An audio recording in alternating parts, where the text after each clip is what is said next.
Salvation Army, first break. First break. You got it.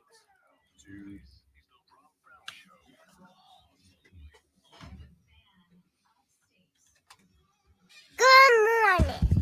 Good morning. Good morning.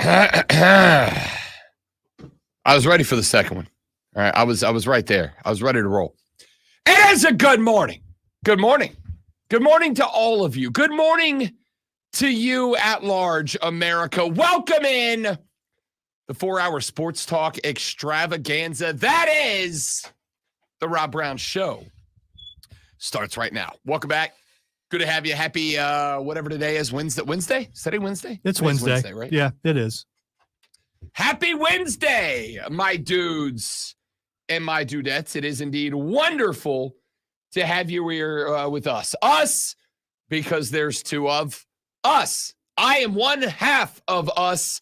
I am Rob Brown. The other half of us is, of course, the man on the other side of the metaphorical glass this morning, the guy in charge of this and every radio station show that you like, enjoy, and 3 of them that you don't. He is the alpha and the omega of the fan upstate, the sultan of swag, the professor of perfection, the content cash cow, the wizard of wave, Colonel Grudge himself. The great one, Lonzo's here as well. What up, Zo? I got to figure out those 3. I'll be working on that. Which 3? You said, and 3 of them that you don't. Oh, yeah. So I got to make those better. I mean, it is your job. It is your job, technically speaking, to make every radio show in the upstate good. If there's one, not, it's going to go real bad. In this building, other places, I don't care so much about. I got to tell you, did you get the link to your headshots yesterday? I haven't looked at them yet. I did. I'm ridiculous. Big fan. What, yours? Big fan. Yours or ours? Mine. So you just worried about you. Okay. No, I only got the link for mine. Okay. You didn't get ours together, though? Hang on. I'm scrolling down. Here's the problem. They sent me like 1,000 of them, and I'm really stoked. They sent me like 1,000. No, they only sent me the one for mine. Let me see if the other link is for us. Except for, they're like, please take a moment to review and choose a few that you'd like edited. I'm like, there's 110. I want all of them. It's risky to turn this around, but here's the cover photo they decided to go with for our album. Great one. It's the one where Lonzo unexpectedly and without advance notice put me in a friggin' chokehold. Like, that's totally normal. That's just a thing that we do around here. Yeah, I hate every single one of them. I don't actually think they're dope. And I'm going to tell you right now, I'm bringing the glasses back and they're staying. All right. I left them at home. I'm like, I don't know. I feel like maybe I've gone above and beyond. Maybe it's a little bit too much. But now that I see them, the glasses are coming back and they're staying. For sure. For sure. Okay. I got everybody's. I didn't. You must be. Well, it's because you're management. I guess. That's your management. You're important. We got a show lined up for you. I'm currently looking at Kevin. Oh, Kev. We got a show lined up for you today, people. A lot that we need to get to and talk about on the radio broadcast as we continue to now turn our eyes and attention, both of them actually, to the weekend upcoming in football and basketball, because the NBA started back up last night. The Boston Celtics are, and this is true, I did the research, still good. 29 threes last night, tied the record for the most three-pointers made in a basketball game by an NBA team. They tied the record. They tied the record at 29. And then they missed 13 in a row to end the game. They needed one more. One more to hold the record to 30. Missed 13 in a row after that. We're going to talk about the Boston Celtics and the New York Knicks coming up later in the show. Bronny and LeBron get their moment in the sun last night. They checked in at the same time, become the first father-son duo in the history of the NBA to share the floor at the same time. I will acknowledge that it was a cool moment. All right. I was tuned in. I was interested. I was excited to see the history made. I like seeing history made.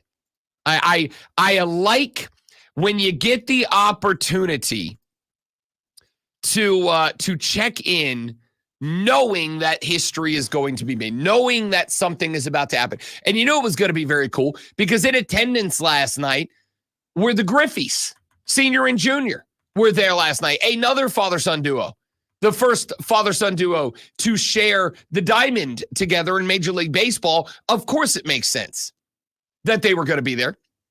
That was very cool.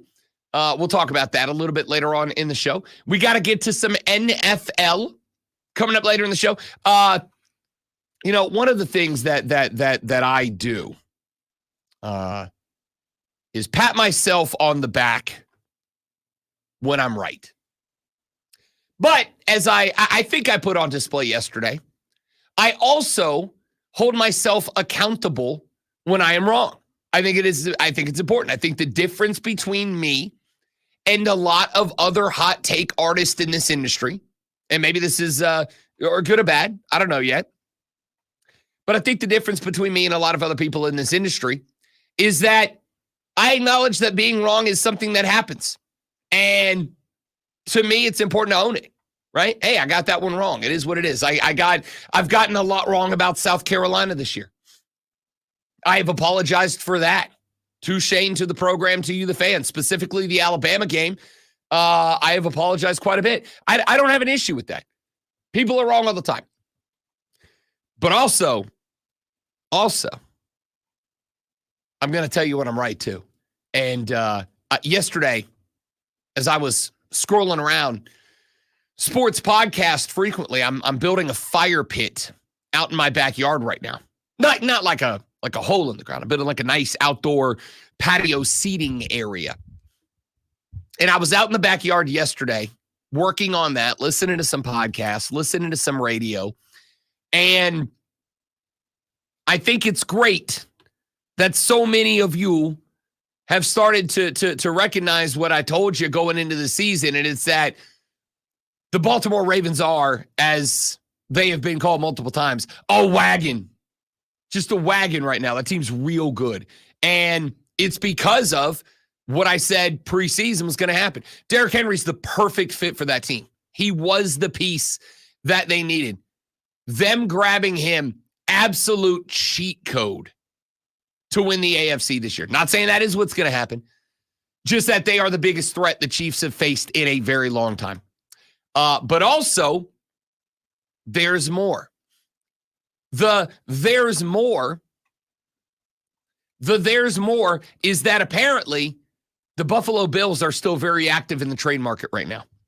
Apparently the Bills are trying to find someone to add to the opposite side of the pitch from Amari Cooper. And apparently there might be another Cooper in the rotation because the Rams apparently have Cooper Kupp up on the trade block. Now this is very interesting because the Rams are apparently seeking nothing more than a second-round pick for Cooper Kupp, which I think is fair. I think it's fair. But apparently they're seeking a second-round pick for Cooper Kupp. Oh, and BT Dubs, in case you're paying attention, they're also willing to, pick up a chunk of his salary in return for a second-round pick. Now, that makes things a little bit more interesting. And the reason it makes things a little bit more interesting, at least in my ever so humble opinion, apparently the reason it makes things a little bit more interesting, great one, is that there is another team that is in the mix for Cooper Kupp right now that will only come onto the discussion if the Rams are indeed looking at, or at least willing to pay off a chunk of Cooper Kupp's salary, and that's your Kansas City Chiefs. Does Cooper Kupp not feel like the absolute perfect wide receiver for Patrick Mahomes? I think any receiver works in Kansas City. That's not what I asked.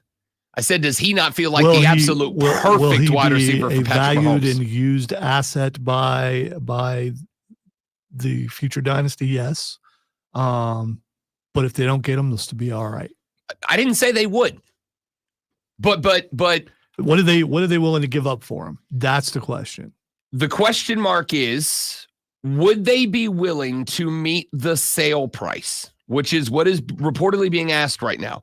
Would they be willing to meet the sales price of a second-round pick? And the answer for me would be, you got to do that. Yeah, they would. You got to do that. I understand. Listen, I'm going to say this, and his health is a concern, though. I mean, for sure. When's the last time he played an entire season? I think he only missed like a couple of games last year, right? Now, granted, it was down the stretch when they kind of needed him, but I think he only missed a couple of games last season. But if the Chiefs bring him in, though, is he an every down receiver, or do they use him here and there? I think he's an every down receiver, but I think he's an every down receiver that is utilized to try to open up the field for some of the other bros, A. And B, I'll tell you what I think he is. I think he's your improv wide receiver. I think he's your, hey, if you turn your head back and you see that Patrick Mahomes is back there running for his life, do Cooper Kupp things. Well, they already have that in Travis Kelce. I don't disagree, but I think if you put Cooper Kupp can do things, just like Travis Kelce can do things Cooper Kupp can't do. Cooper Kupp can do things Travis Kelce can't do. Travis Kelce's predominant skill set when things get convoluted around Patrick Mahomes is to find space in the middle, right? Find space in the middle. Find space running across the middle of the field. Find space in the second level of the defense. Find space in that area. Cooper Kupp's a guy that can find space anywhere. Here's what I will say. I would be willing, if I were you, Great One, if I was the Chiefs, I would be willing to come off a second-round pick for Cooper Kupp, not because I feel like he's going to come in and be a super dynamic player in the offense. I'd be willing to give up a second-round pick for Cooper Kupp so the Bills can't, and so the Ravens can't. Now, I don't know if the Ravens got that much juice left in them, because remember, they got Derrick Henry for nothing. Derrick Henry's like the 86th highest paid dude in the NFL, right? Like they got it. I'm not going to say they got him for nothing, but they got him for nothing compared to what he's doing right now with the Ravens. By the way, you know how we've talked about copium before? Copium is you doing whatever you've got to do to cope with a scenario. So you make stuff up. Jerry Jones did another radio hit yesterday, and he was like, "Yeah, I don't think think Derrick Henry be having the same year with the Cowboys. I just think he's Jerry Jones coping with the fact that everybody's still mad at him for not even calling Derrick Henry's hilarious. We'll come back to that later on. But if I'm the Chiefs, I'd be willing to give up a second rounder for Cooper Kupp just so Josh Allen and the Bills don't get him. Because Josh Allen and the Bills with Cooper over the top, Coleman in the middle, and Cooper Kupp as the oblique wide receiver out there, I think that's the most dangerous. The Bills would go from perhaps the worst they've been built around Josh Allen to perhaps the best they've been built around Josh Allen that fast. Because while I don't think Amari Cooper is Stephon Diggs, he's not. He ain't far off. And Keon Coleman is developing nicely. I'm not ready to say he's there, but he is developing nicely. Did you see the play in the Bills game? Everybody was talking about where Cooper lines up. Excuse me. Yeah. Amari Cooper lines up left, and then Keon Coleman is flanked out wide of him. And Allen calls the play, and they line up, and then Allen audibles out of the play. And he looks over, and he gives the signal to Amari Cooper about the play change. And Cooper looks over at Keon Coleman, and he kind of like gives the shrug, like, I don't know what to do here. And Coleman literally hits him with a hand sign, right? Hits him with like, you're on the skinny post. You're on the skinny post. Run this route.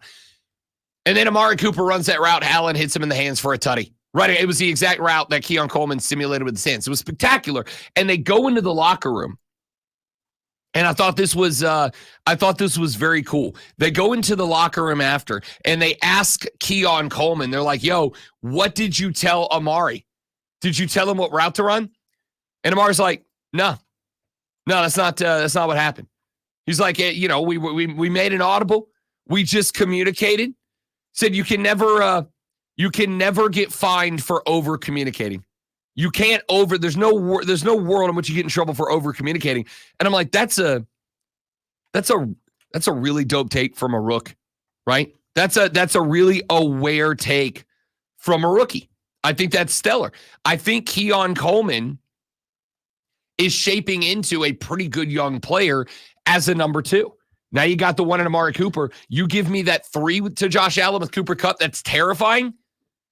Even if you don't intend to use him that often, Lonzo, I'd say a second-round pick for Cooper Kupp to Kansas City is well worth it just to keep Lamar and Josh Allen from getting their hands on him.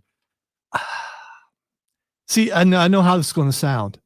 Do you sweat other teams, or do you just worry about taking care of your team?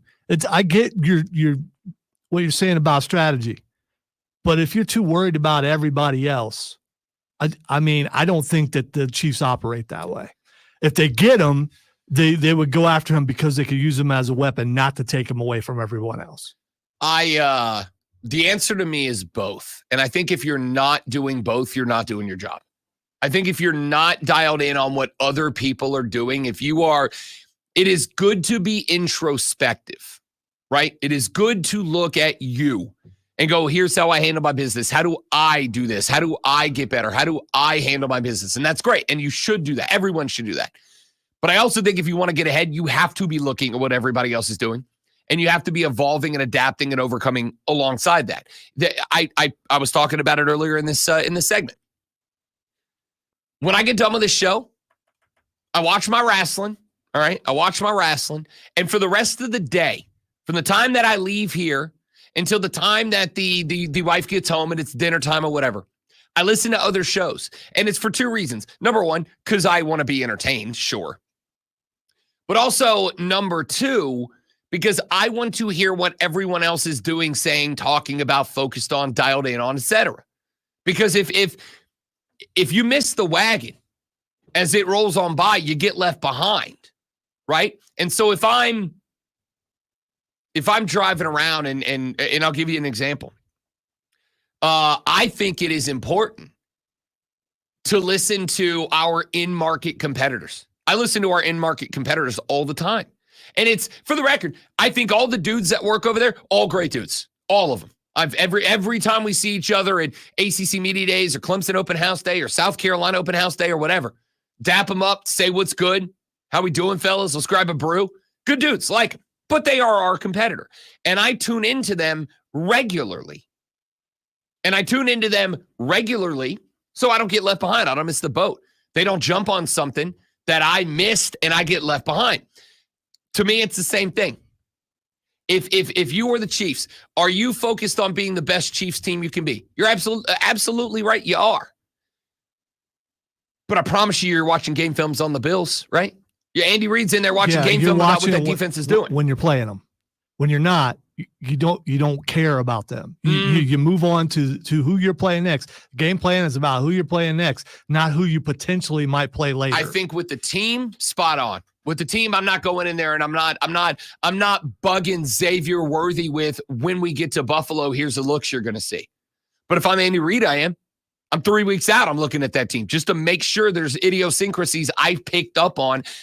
And I will also say that if you're not aware of who your biggest competition is, not necessarily every bit of it, but your biggest competition, right? Like, it is one thing for me to leave here in the afternoons and tune into our direct competitor to listen to what they're doing, to hear what they're doing, to see what they're doing that works and see what they're doing that doesn't work, versus, and I say this respectfully with all the love and attention in the world, versus me going to find the dude from Spartanburg that has a podcast that gets 5 downloads a month on Spotify, right? Like, I'm not dialed in on that. I'm not worried about that. But if I tune into the big dog, the guy that's on the other side of the road, the guy that I'm competing for earballs with every day, yeah, I'm tuned into that guy all the time to see what works. And if I can do something. If I'm listening to another show, it's a national show. I'm not listening to anyone locally. You look up, not sideways, not back. You look up. You see the guys up there who are successful on a national level, and that's who I would strive to be if I was doing that. The people who are or adjacent, the people who are behind, the people who might be a little bit ahead. I don't care what they're doing. I want to perfect what I'm doing. See, here's the thing, though. Our job is to get local listeners, right? Our job is to get local listeners, just like your job's to win the AFC if you're the Chiefs. Our job is to get local listeners. I am not going to pick up local listeners by emulating, and I'm going to say this, I'm going to take myself down here. I'm not going to pick up local listeners by emulating Jim Rome. That's Jim Rome's niche. I'm not fitting into that, right? I'm not going to pick up local listeners by emulating Bill Ryder. They've already got their thing. I'm not trying to emulate the guys across the road either, for the record. I'm not trying to copy paste. I'm trying to figure out what they're doing that's working and do it better. I'm trying to figure out what are they doing? What can I pick up on that I do it better? Because that's my competition, right? If you're the Chiefs, it is one thing to say, all right, the Patriots had a 20-year dynasty. What can we beg, borrow, steal, take, copy from them to build us into more of a dynasty? At the same time, the Patriots aren't the threat to you. The Bills are. The Ravens are. So we need to be keeping an eye on them, an eye over there as well, to figure out what they're doing and saying and adapting and getting better and doing so we can one-up them. And if the answer is pay a second rounder to get Cooper Kupp so Josh Allen can't have that toy, that's absolutely the move to make. Let's take a break, come back. We'll talk more NFL on the Rob Brown Show in the Fan Upstate. All right, guys. Got a live read. Be right back. Don't go anywhere. Good morning.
I'm here for the comedy. Joe, I appreciate that, buddy. I don't disagree, Joe. I also think, and Zoe's kind of taught me around on it. I don't think they overpicked on Bronny. I think it's a fair gamble to take to keep LeBron. Let's talk about that. I didn't have this on the docket for this particular segment, but what the hell? Why not? Happened last night. Bronny James makes his debut for the LA Lakers. First time a father and son have ever shared the hardwood in the National Basketball Association. History made third quarter when Bronny checked in for the first time along with his dad. JJ pulled LeBron, sat him on the bench for a few minutes, and then allowed the two of them to check in together for the first time. And I will acknowledge, as I've said, my take on this has been, do I think Bronny James is an NBA player yet? No, I think Bronny James has a lot of his game that needs to be developed. I think there's a lot of shaping and molding left for Bronny James. I don't think Bronny James got the full opportunity at USC to develop his game all the way. You remember he had the heart issue, and he missed a solid chunk of USC season. I think on top of that, there's no world in which Bronny James has gotten the amount of unbiased coaching that he needs to be the best basketball player he can be. And I do think he's a good little player, but I think he's underdeveloped. However, Jersey Joe popped on the stream. He said, we all need to remember that if LeBron wasn't playing anymore, Bronny would still be in his Trojan uniform. We all know LeBron runs the Lakers, and what LeBron wants, LeBron gets. Ridiculous. All right, there's a lot of different angles to this that I want to respond to from Jersey Joe. And I will start with this one. LeBron James is your primary moneymaker if you're the LA Lakers. He sells more unis than anybody else. He sells more tickets than anybody else. He brings in more revenue to the Lakers than anybody else. And I would be willing to bet, though I don't know. In fact, I'll see if I can find this number right now. In fact, I'll just use jersey sales by player for right now. Steph Curry is the only one I know. Steph Curry is the number one jersey seller in the NBA right now. Looking at the top 10 selling NBA jerseys in ascending order from 10 to 1. Tyrese Maxey is number 10, Dame Lillard number 9, Kevin Durant number 8, Devin Booker number 7, Luka Doncic number 6, Giannis Antetokounmpo number 5, Victor Wembanyama number 4, Jason Tatum number 3, Steph Curry number 1, LeBron James number 2. He's a meal ticket. Okay? It is important to the Lakers. Number 2, LeBron James is still really good at basketball, y'all. Like, I know he's not the same offensive threat that he used to be. It's obvious, right? If you watch that game last night, you can see it. At coming up on 40 years old, or at 40 years old, LeBron James is not the same put the head down and go to the basket scoring threat that he used to be. But he absolutely is still a put the head down and get to the basket scoring threat, A. And B, point forward LeBron is dangerous because the man learned how to throw dimes, learned how to throw assists. He's dangerous. He's still a great player. I would go so far as to say LeBron James is, even at 40, still one of the best 20 players in the NBA, 15 players in the NBA, somewhere in that ballpark. I'd say 10 to 15 players, one of the best 10 to 15 players in the NBA. And he sells all that merch, and he's got all these other things going on for him. Yes, it's LeBron's team. And part of the reason, so that we're clear, is because Anthony Davis just refuses to step up and be the hero that LA brought him there to be. So it is a little bit on that. But I'm not going to disagree with you, Jersey Joe. I think if Bronny wasn't Bron's kid, does he get drafted? I think so. And Lonzo has talked me around on this. Because initially, my thought was, this is a spot that is probably a little high for Bronny for a guy that has not played an entire run in the NBA, or excuse me, in college ball, for a guy who has not had the full run of college development, et cetera, maybe 55th overall was a bit high for Bronny James. But let's also consider what comes along with Bronny James. Not only do you keep LeBron happy, which you can say that, and it's easy to say it about LeBron because he's the most visible player in the NBA. Do you know what other NBA teams go out of the way to keep their star player happy? Spoiler alert, all of them do. Every one of them. If Jason Tatum walks into Brad Stevens' office in Beantown and says, yo, Bradley, in order for me to be happy, I would like this to happen. Unless it's a ridiculous request, the Celtics are going to make it happen. If Tyrese Maxey walks into the GM's office in Philly and says, yo, I need you to do this for me, they're going to do it. It's just that LeBron, and I do put it here, sorry, LeBron is so outspoken in matters outside of basketball that a lot of people are going to be all up his hind end for anything that he does, as if Giannis Antetokounmpo doesn't have the same power, as if Steph Curry doesn't have the same power, as if Tyrese Maxey, as if Tyrese Halliburton, as if every star doesn't have the exact same sway over their team. It's just that Bron's Bron. See, I don't like all the stuff that he talks about outside, and I've talked about that before. I don't think that's the deal. I think I think people started hating him after the decision because 100%. Yeah, and because of that, they can't let that hate go. But on the court, he's one of the best of all time. In some people's eyes, he is the best of all time. Let it go, people. The star players in charge just about everywhere you 100%, go. especially in the NBA. 100%, that's accurate. It's just that, and I agree, and you can say it's because, and I do think the decision played into it because it felt to me like the decision was kind of the beginning of the creation of this LeBron character outside of basketball that we have. But I think, respectfully, I think it's a little off to say LeBron's openness about politics doesn't play into this. LeBron's support of different causes doesn't play into this a little bit. That's not for everybody. There are some people who just dislike him. I know personally a couple of dudes who probably line up with LeBron's politics, but they don't like him for one reason and one reason alone, because dudes like me say he's better than Mike. And that is enough for them not to like right. the guy. And that's the thing. People automatically hate him for that.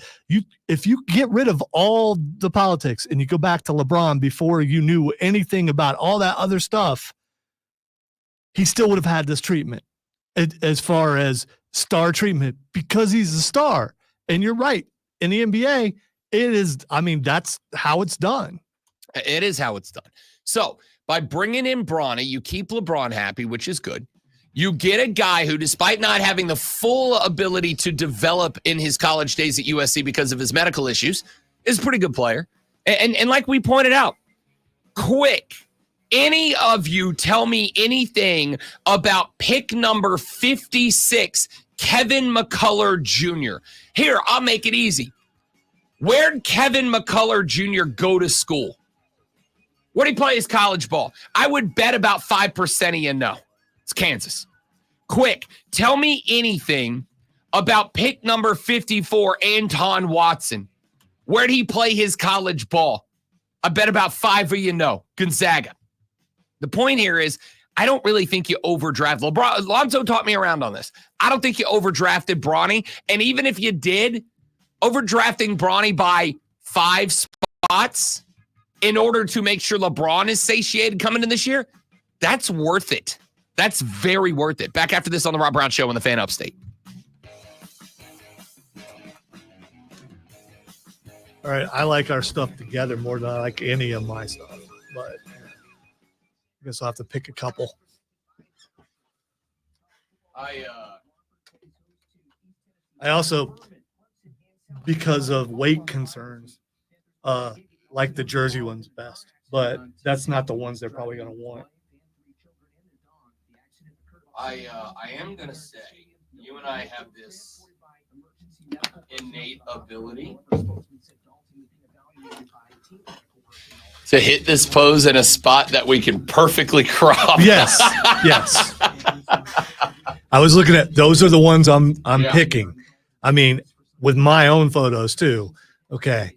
And cut that part off right Yep. there. Yeah, that looks that'll work. Hair down might have been a bad idea, but it's too late. Not for the wrestling Also, poses. I gotta work on your cowboy hat application. I was doing that as a joke. You got it too high up on your forehead. Yeah, I was doing it as a joke. I don't care. Although the like sixth to last photo where I'm doing this and you've got the claw of Yeah. them up is super dope. Yeah. Super dope. It also hides things, Super dope. which probably has a whole lot to do with why I like, and you know,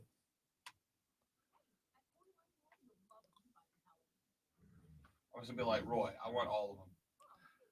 again, and I mentioned this, is there a way where we can just buy them?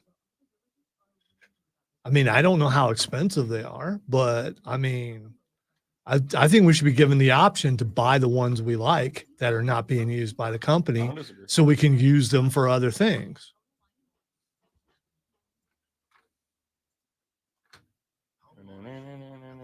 We turn the volume off on that. I think I got my speakers right, but just to make sure. Sea to shining sea, and water damage as far as the eye can see.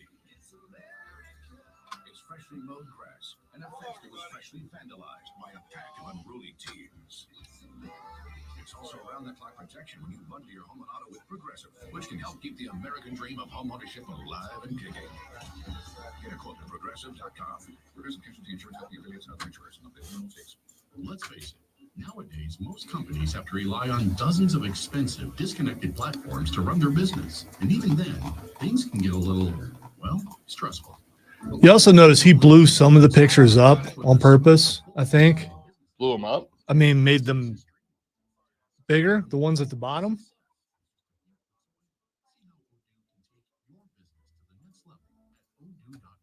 You can make it any size you want. I just, I think those are featured for a reason.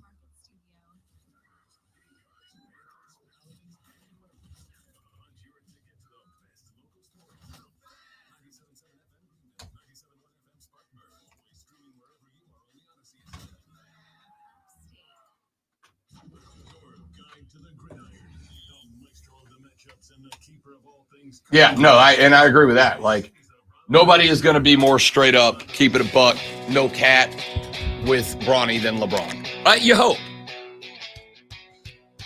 One more thought, then we move on for that conversation because it is football. Zach checked in on the stream. You should check in on the stream. Facebook.com/The Fan Upstate, The Fan Upstate on YouTube, The Rob Brown Show on Facebook, YouTube, or Twitch. Zach said, who better to develop Bronny than his dad? Yeah. And I don't know. I obviously can't speak for everybody, but I would say that is likely accurate. As my old man was my coach in everything. And I will tell you, there are, in my experiences, a coach's son as a coach and as a son. There's two types of coaches' sons.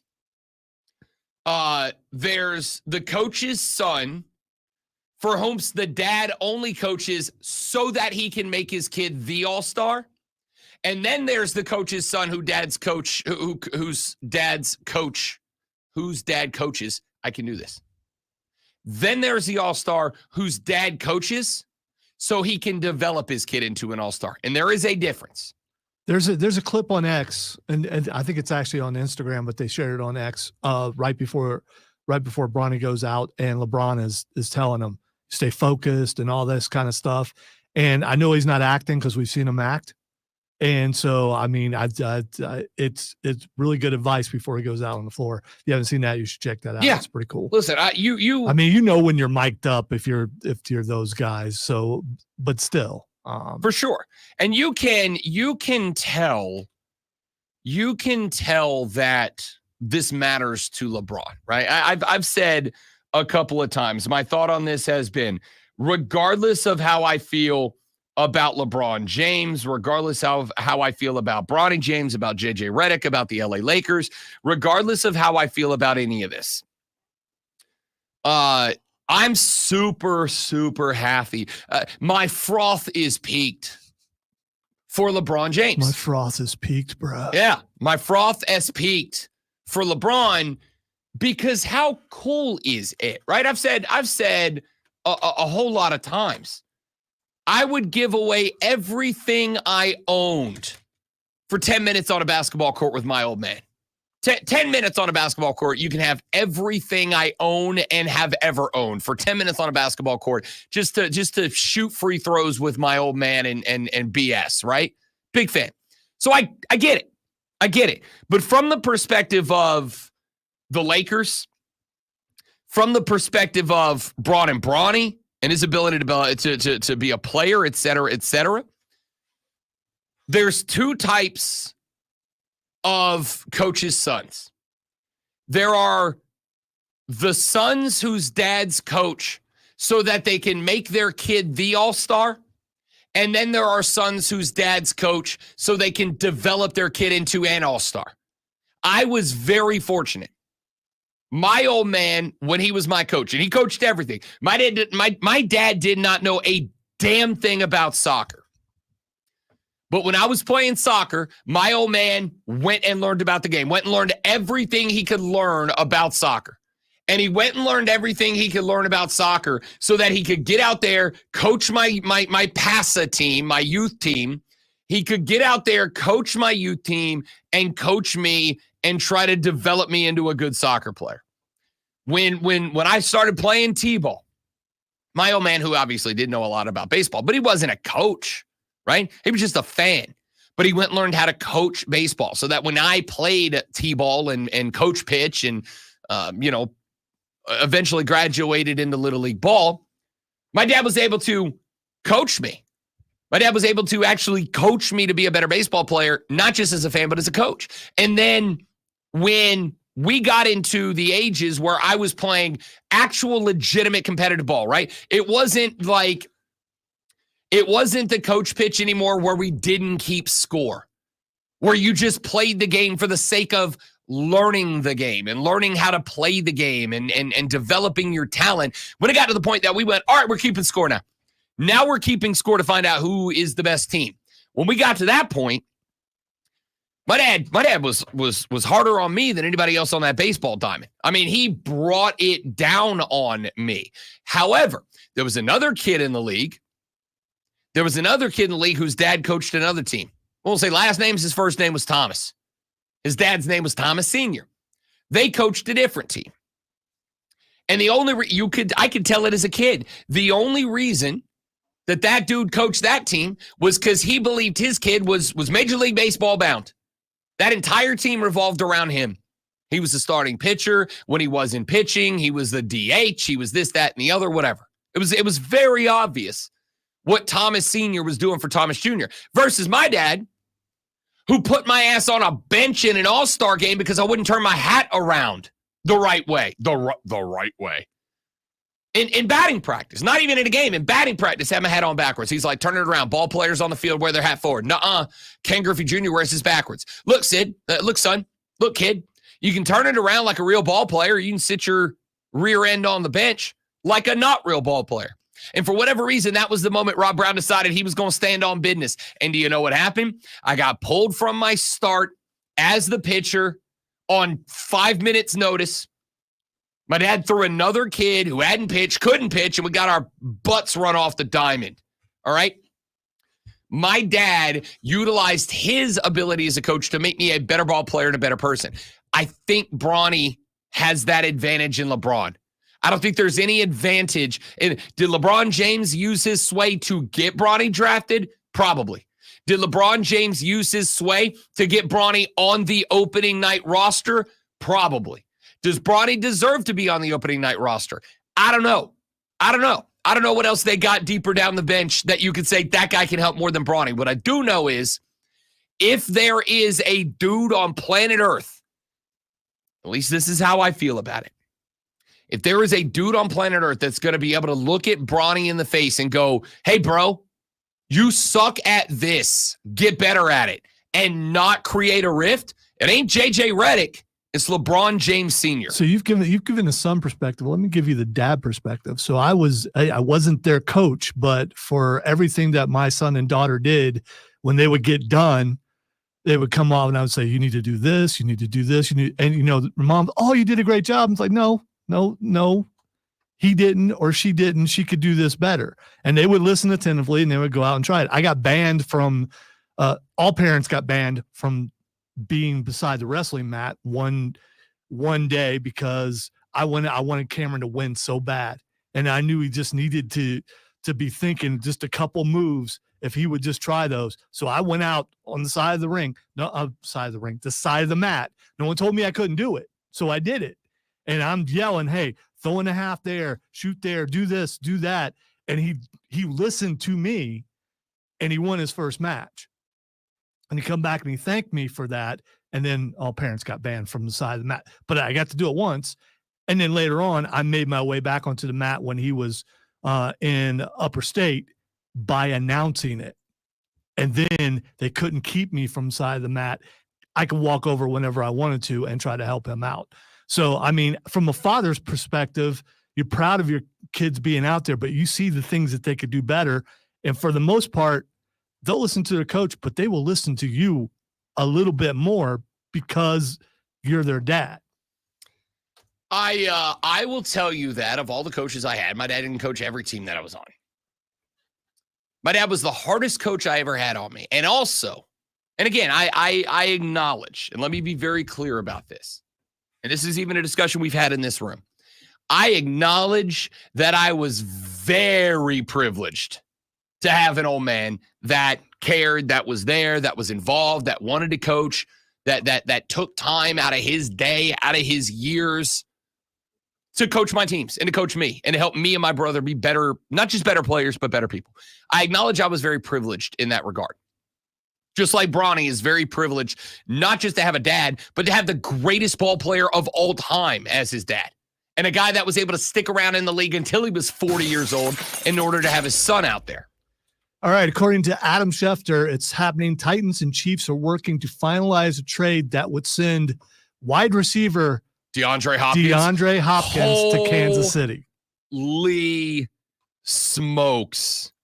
Nuke headed to KC. Holy bleep, dudes. What if they add Cooper Kupp too? You don't have that in you. You don't have that in you. But if you give me the choice, yeah, this is the one I'm going with. Holy smokes. How much does Nuke have left, though? I mean, does he have a year in him? At least a year. Then you're great. And how would you not want to go to Kansas City and play your best? Hell yeah. I mean, Kadarius Toney was there and won the Super Bowl. Hell yeah. That's stupid. You know how big that is? That's rearrange the water cooler cheat sheet in the next segment. Big. Now, it's being worked on. Yeah, not a done deal. Not a done deal. According to Schefter, but they're working on it. He doesn't announce it if. Okay. I mean, I'm going to go with Shefty doesn't drop this bomb if it's not at least almost done, right? Like they may be working on it, but if Shefty's dropping this bomb on Twitter right now, it's because they're cleaning it up, not starting it. Well, he was handed a memo, and according to the memo, here's when you're supposed to release this. Oh, that's just never going to get let go, is it? Oh, no. Never going to get let go. Should Shefty. I? Should I? No, I'm not going to. But anyway, this could be a benefit for the Kansas City Chiefs. This is, I would say, of the roster changing moves that have been made in season, this is, I'm going to say, Lonzo, and stick it out. Hear my explanation before we jump on. I'm going to say this is the second biggest move behind Amari Cooper to the Bills. Why? Because Patrick Mahomes has Kelsey, has Xavier Worthy, right? And granted, those guys are 56th and 86th in pass catching efficiency so far this year. But he's already got Xavier Worthy. He's already got Travis Kelce. Rashee Rice is, what's Rashee's status? He's done, right? Or is he potentially late in the season return? A potential late in the season, I Okay. believe. So you got maybe Rashee Rice coming back at the end of the year. I am going to say Josh Allen getting Amari Cooper. And is it fair to say Amari Cooper and Nuke are in the same tier of receivers? I would say so. They are, but they're also guys with potential with the right quarterback to elevate even at their age. I would agree with that as well. I would say Amari Cooper and Nuke are in the same tier of wide receivers, probably like second tier of wide receivers. By the way, all you haters, I'm getting excited about this. And yeah, I know he played for Clemson. It's the NFL, dude. Yeah, Lonzo and I do share one NFL philosophy, which is I don't give a damn what logo you wore in college when you get to the show. You could be on my fiercest rival. If you're a Saint, I am going to war. You could be my favorite college player at all time. If you are an Atlanta Falcon, I hope you stub your toe every Sunday at 11:30 a.m. I mean, that's just what it is. This is big. I'm going to say this is I'm going to say second biggest move so far of the in-season moves. I think Amari Cooper going to Buffalo is bigger because I think Josh Allen had less to work with than Patrick Mahomes did. And I think Amari Cooper and not just allowing Josh Allen to have a guy to get the ball to now, but I also think Amari Cooper opens up the field for Keon Coleman to continue to develop. And for the record, I do think Nuke opens up the field for Xavier Worthy to be even more stupid than he already is. This is not good news for everybody in the AFC, Lonzo, who's not effectively, actually, it's bad news for Baltimore and Buffalo as well, because Kansas City just upped the game in the arms race. I'm gonna say if I am sitting right now in the Ravens front office, if I am who's the Ravens GM? Eric DeCosta. If I'm Eric DeCosta right now, Wow, look at you. and if I am Brandon Beane, who is the Bills GM right now, if I'm either one of those cats, I am on the phone with the Rams right now. I am on the on the phone with Les Snead right now, calling up like, yo, y'all for real about Cooper Kupp? Y'all for real about Cooper Kupp? Because that's that right now that we know of. That's the best wide receiver on the block is Cooper Kupp. Granted, a dinged up wide receiver, but he's the best wide receiver we know is on the block right now. And even with the Amari and Keon Coleman for Josh Allen, and even with Derrick Henry, Zay Flowers, et cetera, Rashad Bateman, who looked great in that game, even with those guys, I need another dimension now if Nuke's going to Kansas City. That's terrifying. All right, we'll talk more about this coming up in a minute. Water Cooler Cheat Sheet, top 3 sports stories you need to know when we come back. All of that after Lonzo blows your pants off, metaphorically, with his Sports Flash. Not a done deal yet. Hopefully it will be. The Boston Celtics began their title defense last night with a 132-109 win over the Knicks at home. Boston made 29 three-pointers, tying the record for most in a game by a team, but did miss their final 13 shots. Jason Tatum had 37 points and Derek Brown added 24. The Lakers knocked off the Timberwolves last night, 110-103. Anthony Davis shot 11 of 23 from the field and added 13 free throws in a 36-point effort, while LeBron James added 16. The Lakers created 15 turnovers off of Minnesota. The rest of the league begins tonight, including Charlotte at Houston at 8 o'clock. Legendary Dodgers pitcher Fernando Valenzuela passed away yesterday at the age of 63. Valenzuela pitched for 17 seasons and then served as a Dodgers Spanish language broadcaster until this year. Hey, tune in this Friday at 7 o'clock as the Burns Rebels takes on Spartanburg right here on the Fan Upstate.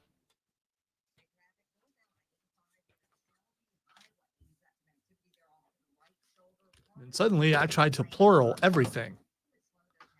So many S's.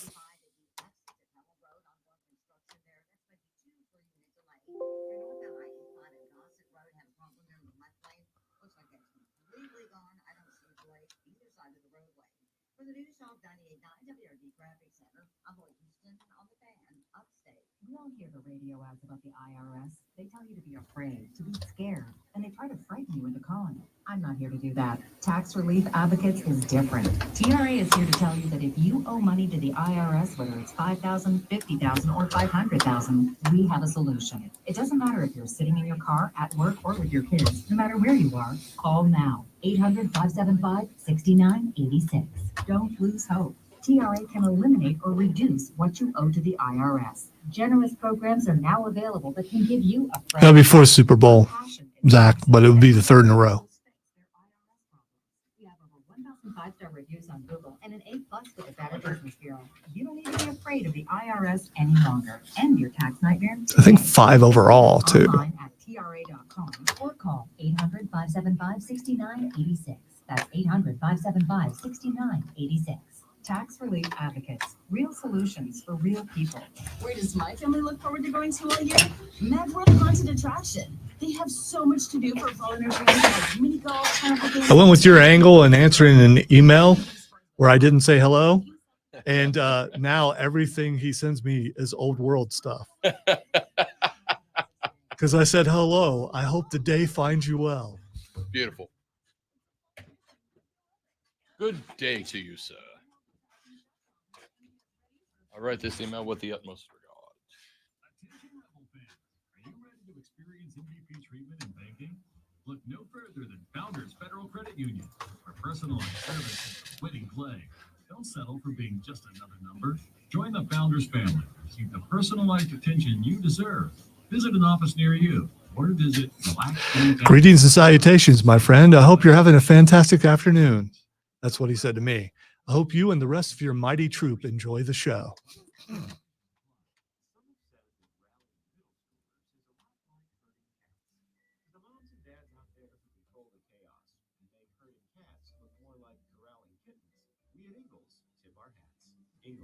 All the ingredients for family.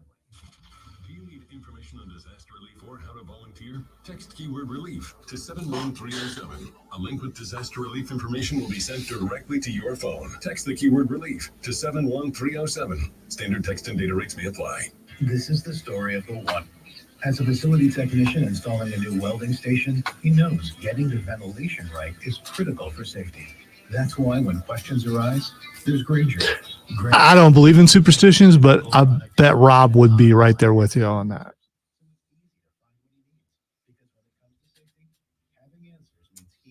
Yeah, there's definitely a lot of emotion about that.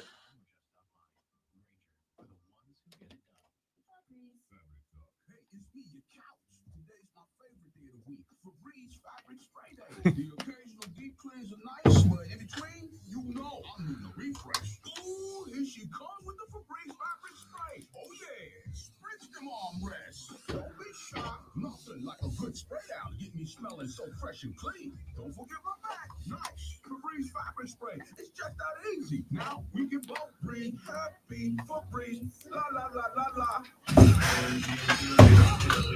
Sides, totals, props, parlays, features, and much more real-time, relevant sports wagertainment. Weeknights at 7 at MGM tonight. Exclusively on the Upstate. Oregon Odyssey app.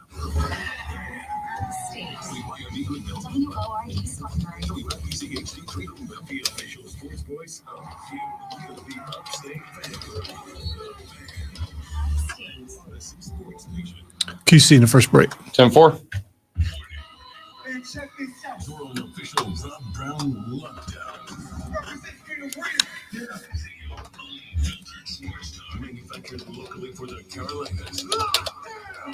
This is the Rob Brown Show. Rob only. The fan, upstate.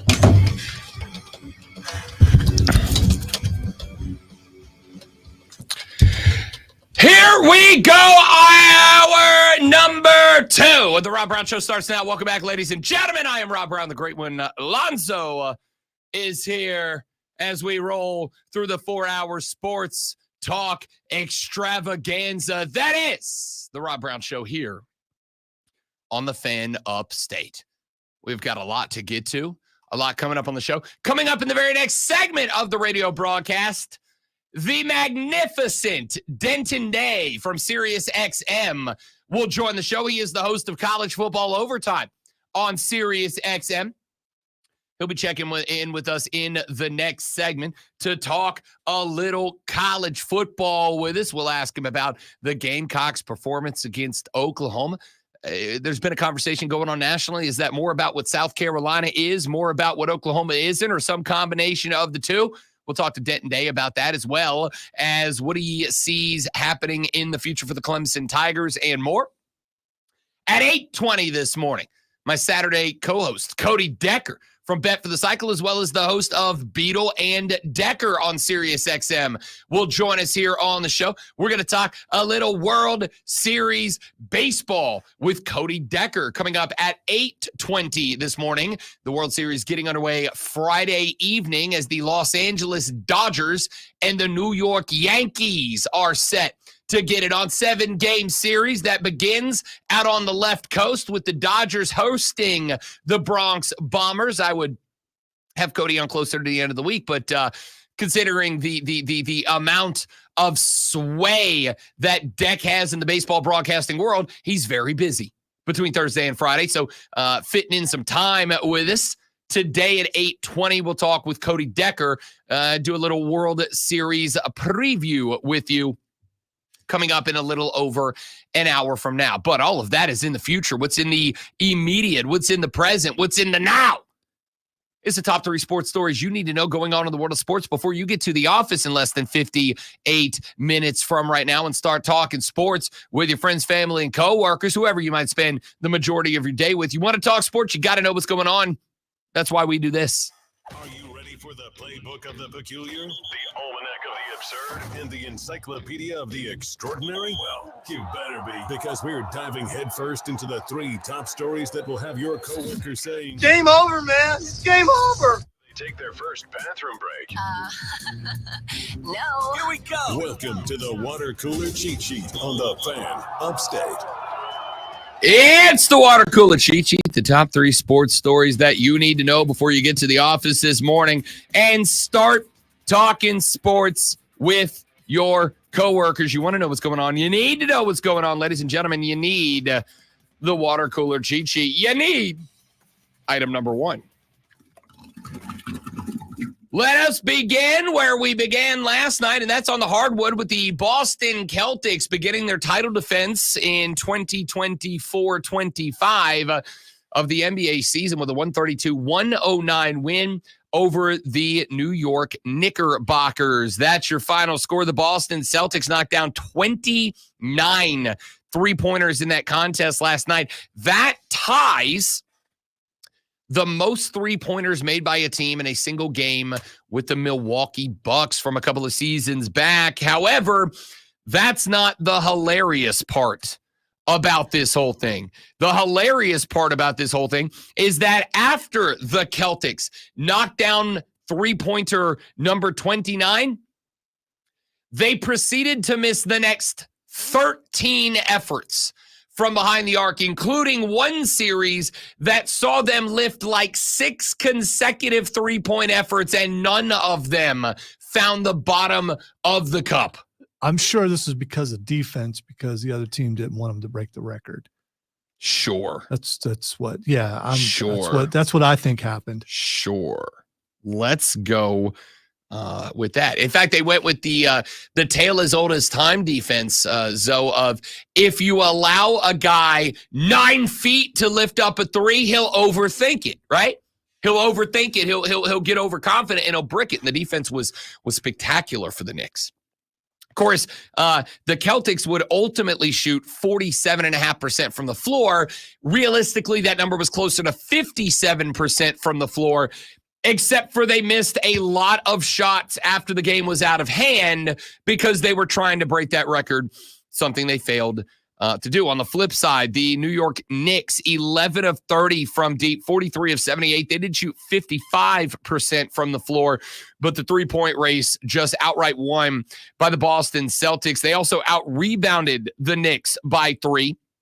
They had 33 assists compared to the Knicks, 26 steals to the Knicks 2 when it was all said and done. Boston with a spectacular start to the title defense. Then we went to the late night game out on the left coast.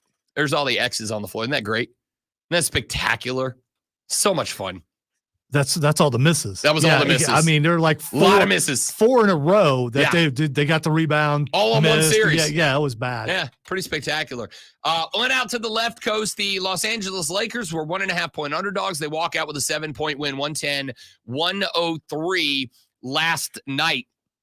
Anthony Davis led all scorers with 36 points. Anthony Edwards for the T-Wolves had 27. AD, 11 of 23 from the floor, but he put up 13 successful free throws out of 15 attempts as well. 18 for Rui Hachimura, 16 for LeBron James. Austin Reeves had a dozen. We did see the debut of Dalton Connect, went 2 of 4 from the floor, had 5 points as well as 1 3-pointer mixed in there. Dalton Connect is going to be a stud, dude. I don't know how much, if any, of this game you've gotten to see. So did Bronny do anything when he was in there? He did not. He went 0 of 2 from the floor, 0 of 1 from range. He did have 1 offensive rebound, and that's the whole stat line. Okay, so he got something. He got a rebound. He had 1 rebound. You think they would have set him up for an assist or something? You know? I was actually listening to this game. I had this game. I told you guys during the power outage from Hurricane Helene, I kind of really got into listening to games on the radio. I was listening to this game on Sirius XM last night, and the Lakers announcers were begging the Lakers to set Bronny up for the shot. They're like, run a screen, do something, get this man an opportunity to put the brown thing in the round thing, and let's see if we can get Bronny James going. They never did. Well, if they didn't force it, that's more proof that they're going to let him, develop as he should. Yeah, I think so. We're going to keep an eye on that situation as it develops. But the Lakers do get the win. They opened 1-0 at the house last night on the back of an Anthony Davis 36-point double-double to start the NBA season. The rest of the association will get underway this evening. We have games that will tip off tonight, starting with a 7 o'clock first tip between the Pacers and the Pistons. Got every other game lining up at 7:30 or later. That does include the Hornets at the Rockets at 8 o'clock tonight. The Bulls at the Pelicans tonight at 8 o'clock. Grizz and Jazz at 9. Suns Clippers is at 10 o'clock. So is Warriors Trailblazers out on the left coast. Let's go to item number 2. To the MLS playoffs we go for just a minute, because Atlanta United FC eliminated CF Montreal last night 5-4 in a penalty kick thriller, a shootout in the opening game of the MLS Cup playoffs after the two clubs played to a 2-2 draw. Atlanta was actually up a couple of goals going into the half, but former Atlanta United star Joseph Martinez stepped in, scored not 1 but 2 second-half goals to set the score level, headed to the zeros on the clock. We went to the shootouts after that. Atlanta keeper Brad Guzan denied Tom Pierce on Montreal's second attempt in the shootout. Sabalo Giande was able to score and seal it for United. Brooks Lennon scored his first goal of the season, headed in a cross from Pedro Amador in the 29th minute. Defender Stian Gregerson made it 2-0 in the 44th by heading in a free kick. Then Martinez pulled Montreal within 2-1 in the 63rd minute. A penalty kick in the 87th minute awarded to Montreal was converted by Martinez. That was his 8th goal in the last 6 games. And that brought us to the PKs, but Atlanta able to clutch up and win that thing. So Atlanta will move on to the second round. And who should be waiting for the ATL in round number 2 but Inter Miami and Leo Messi? This is interesting. I actually really love the MLS playoffs. Great one. It's a weird format. Round 1 is an individual game. It is a 1-game elimination contest. Round 2 is a best of 3 series that has 1 game at the top seed, 1 game at the lower seed, The third game, if necessary, back at the home side of the top seed. I really like this because it makes you play different styles of football throughout the playoffs. It makes sure that the likelihood is the best team wins, as opposed to soccer's individual knockout style where, hey, sometimes a fluke goal will change it. You got to win a tough, effectively single elimination opener, but then it's a 3-game series in round 2 to make sure that once those teams get through, the best teams continue to move deeper into the MLS playoffs. I really like that format. We'll see how it plays out from there. Let's go to item number 3. NFL news coming out. And there are 2 stories right now that we are keeping an eye on this morning, and we will talk about both of them as the show proceeds. We start with what Lonzo broke earlier. By the way, breaking news brought to you by our friends at BetQL.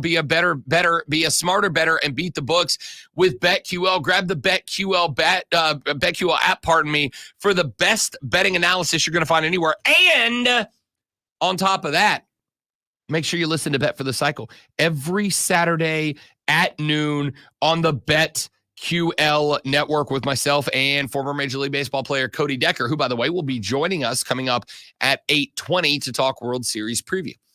The breaking news is that the Chiefs are now, it has gone from working on to finalizing a trade with the Tennessee Titans to acquire wide receiver DeAndre Hopkins. Hopkins on the season, 15 grabs, 173 yards, and a tutty. Part of the reason why is that Tennessee stinks. Fire sale. They stink. All things must go. Oh, absolutely. Bye. Absolutely. So we'll find out exactly what the compensation for Nuke is. I'm going to guess It's a 5th round pick with the potential to become a 4th. A 5th round pick? Yeah, A 5th round pick?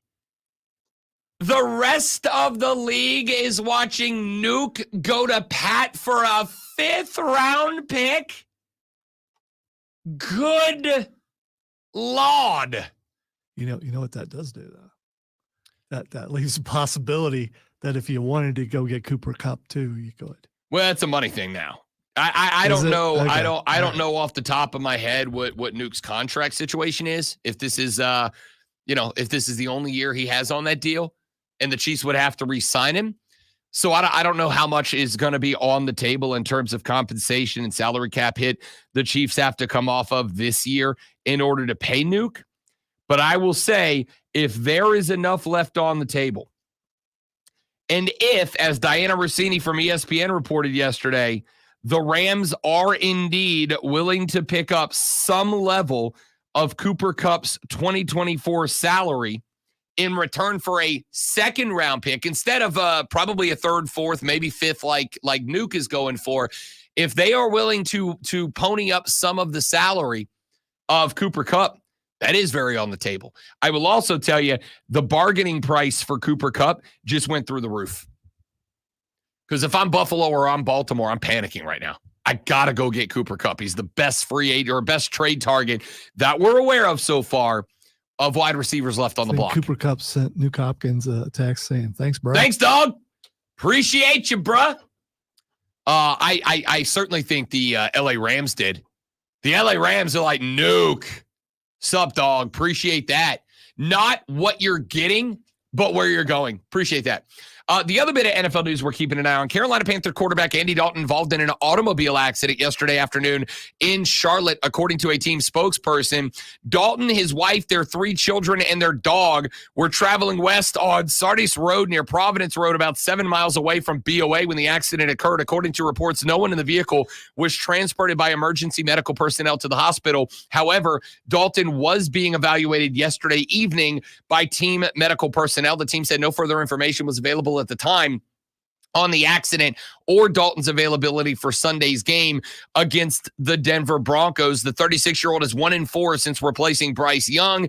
Dave Canales said that the loss to the Commanders, the team's 4th straight L, that Dalton is still the projected starter against the Broncos, though we do not know if anything will come about with this car accident, as we frankly just don't have details yet to go off of. So we'll see what happens. We'll see what comes out of this.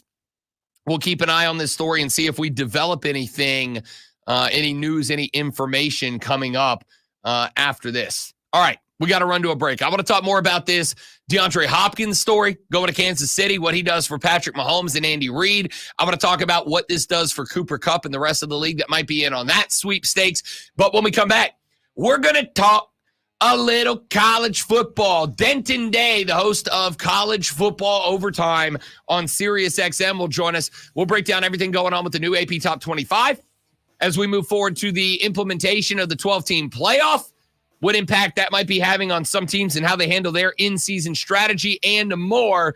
That's coming up next on The Rob Brown Show on the Fan Upstate. You see. All right, guys, quick read, and we're back with Denton Day after this. They're right there.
XM's college football overtime. Hoping to have Denton on coming up here in just a minute or two from right now. If we can't get in contact with him, we will reschedule Denton for tomorrow, Friday, whatever. Denton is slated to join us on Wednesdays moving forward to talk college football. Love Denton. Great stuff. Had a phenomenal interview with him last week and had a handful of you guys that requested Denton to come back on the show. And he was gracious enough to agree. But I will also say that Denton does work mornings up in Baltimore and kind of works around his regular job schedule to be here with us. So there may be an occasion here and there where we have to reschedule or move him around a little bit. But I'll let you know when we hear from Denton Day. Hopefully we'll have him join us here in just a couple of minutes. In the meantime, let us talk a little bit of college football. Let us get into some of the matchups coming up this weekend. Zoe, any apprehension about Matt Rule in Nebraska coming to your house this weekend? This seems so weird to me because they've had a bunch of good wins. They have 2 losses, both of them against now top 25 teams. Illinois was number 24. Illinois beat them by a score. Indiana embarrassed Nebraska. 56-7 was your final in that one. That was ugly for Nebraska, but every other game this team's played, they've looked better. They've been coached well. Dylan Raiola has been what they expected him to be. And if this is any sort of bounce back spot for Nebraska, does that make you apprehensive? My only concern is quarterback play for Ohio State, because he has said many times over this last week how he's replayed that last 5-6 seconds of the game in his head. Did that get in his head so much that it affects his play going forward? Don't know. Here's one thing that's very interesting about Matt Rule and about Nebraska. This is a team that I think can throw defensive looks at you that I don't know that Ohio State has seen yet. Oregon, obviously the only blemish on the Ohio State record at this point. By the way, just heard from Denton. Denton will join us in the next segment. So we'll talk college football with Denton Day coming up in the next segment of the show. Oregon is very interesting.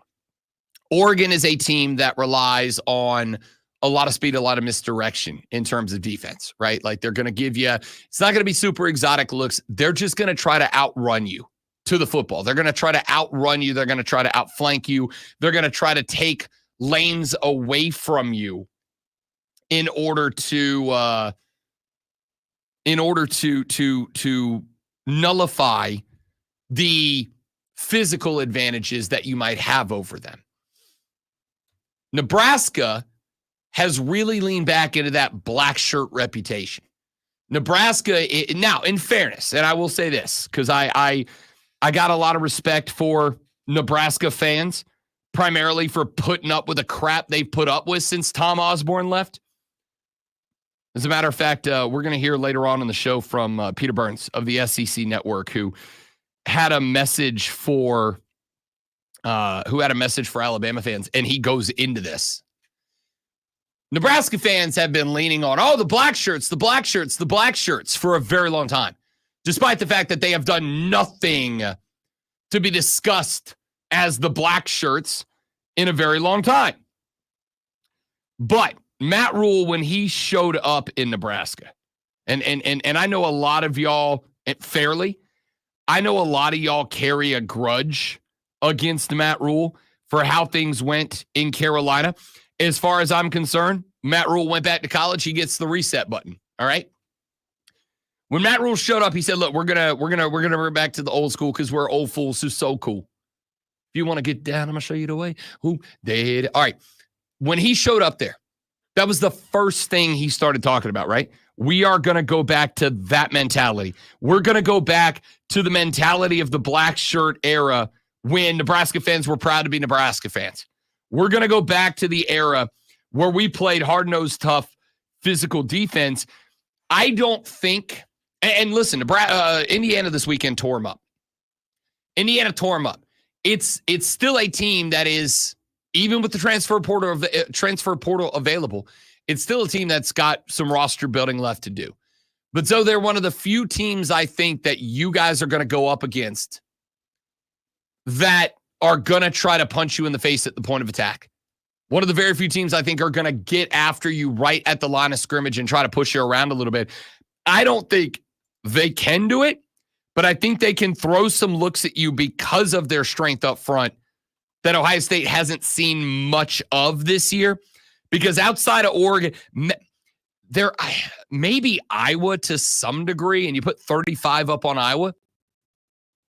Like maybe Iowa to some degree, but I also don't think that on the flip side of the ball for Nebraska, I don't think Cade McNamara, who by the way, I don't even think Cade McNamara didn't get 100 yards against you guys through the air, did he? I don't think he did. I don't believe so. Hey, I don't think he got 100 yards against you guys. I mean, that game was so tight. It really was. It absolutely was. That's the kind of game you want to see in a championship game. Until it wasn't when you guys put up 3 tutties in the third quarter. But it was 7-0 after the first quarter. 7-0 Buckeyes after the first quarter. Cade McNamara and the Iowa offense period has been a joke for years. Oregon. I'm sorry. No, we're circling back around. I'm saying outside of Oregon, who is much more involved with speed, creativity, et cetera, et cetera. Outside of Oregon, Iowa is the closest thing you guys have seen to what Nebraska can do. You should win this game. You're heavy favorites in this game. The last I looked, that line was like Ohio State minus 25.5. So I don't think it's going to be close. But this game it's got a weird feel to me. It's got a feel to me like this is one of those games that Matt Rule knows coming in. I do something here, I can make something special happen. This can be a legacy game for me. And coming off the disappointment of getting slapped in the mouth by Indiana last week, this is a game that it feels like the players would be, we got to get up for. You just got indigestion, man.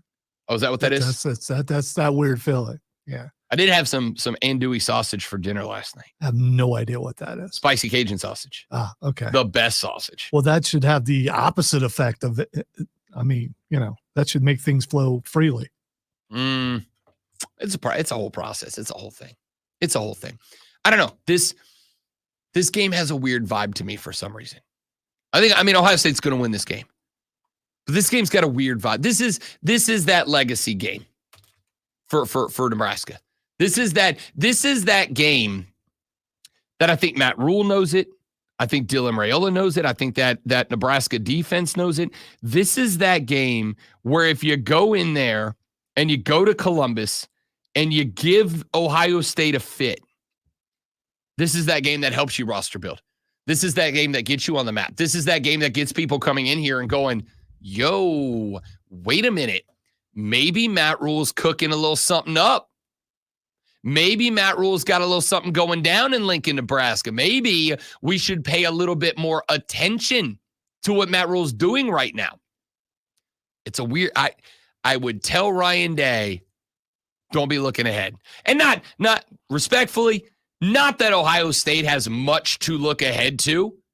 Oh, that's right. You're on the road at Penn State next week. That's the game left. Well, that's supposed to be the game left. You also do have Indiana coming to the house. Indiana is still on there. But as games go, next week on the road at Penn State, especially if Penn State doesn't lose this weekend. Because I'll tell you what's going on with Penn State. The Nittany Lions have the ILL coming into town. The Illinois folks. They're on the road at Wisconsin. They got them later. They're on the road at Wisconsin. Now, I think if I recall correctly, Penn State's favorable like 21.5. But they can kind of afford a little bit to be looking ahead to Ohio State, right? And maybe that means this is the week that James Franklin craps the bed. We'll ask Denton Day coming up in the next segment. But this game's got a weird vibe to me if Ohio State gets in trouble because they're looking ahead to Penn State. And on top of that, Nebraska tries to have a legacy game this weekend. When we come back, Denton Day. He is the host of College Football Overtime on Sirius XM. He's going to join us here on the show. to talk a little college football. We will ask him about those games. We'll ask him about South Carolina, Oklahoma, and what the future holds for that team and more. That's coming up when we return on the Rob Brown Show on the Fan Upstate. All right, guys, we're going to step away for just a minute and get Denton set up. We'll be right back. Don't go anywhere.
What's up, you handsome devil, you? What up, fellas? How we doing? Good, buddy. How you doing? Everything's good, man. Everything's good. Can't complain. Glad to hear it. The busting out the fear the turtle cap today. No. This is a lacrosse hat. Gotcha. Over here. I got you on the little screen. Sorry about that. I will never accuse you of supporting Maryland football ever again. You never. All right, here we go.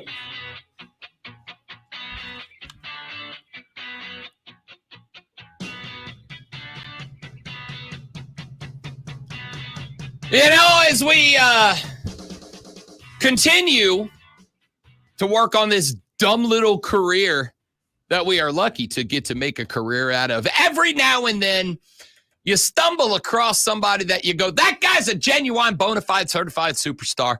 And you just want to have him on the show. And that man in this instance, ladies and gentlemen, is the host of College Football Overtime on Sirius XM. He is also a host on 106.7 The Fan up in the D.C., Baltimore, Maryland area. That man is on top of all of that. One handsome devil.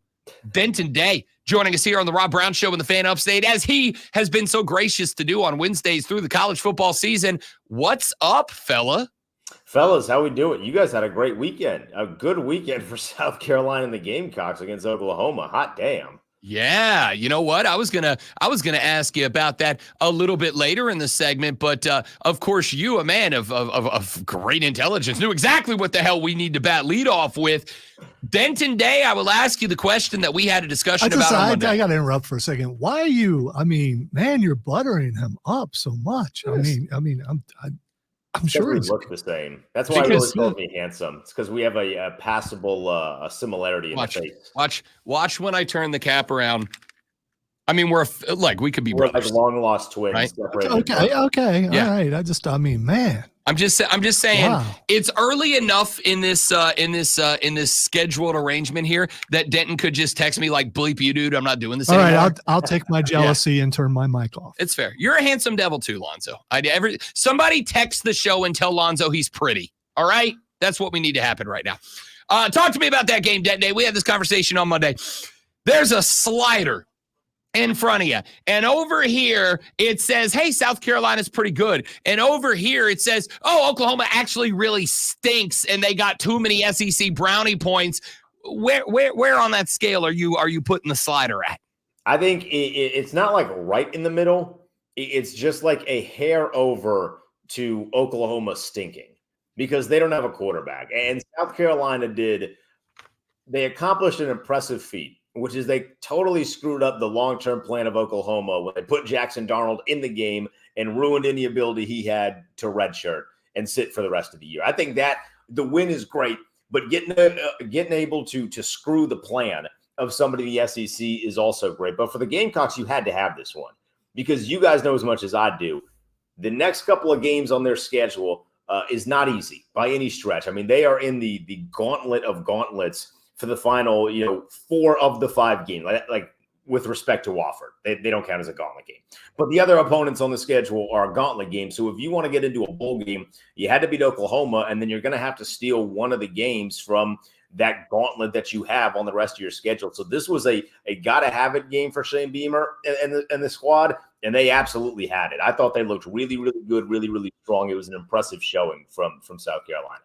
The conversation about that team around here, Denton Day, at least from my perspective, has been the one thing that I feel like Shane Beamer has been missing during his tenure as the head coach of the Gamecocks is consistency, because they'll have those games. They'll go to Clemson and they'll get a win, and then they'll have a fight against LSU in a game that honestly I think they probably got jobbed out of a win, but then they turn around and they blow it to Ole Miss. Then they go to Alabama the week after Alabama loses to Vanderbilt, and I'm like, oh, they're going to get B-slapped by 40 by a ticked-off Tide team, and they probably could have, should have won that game as well.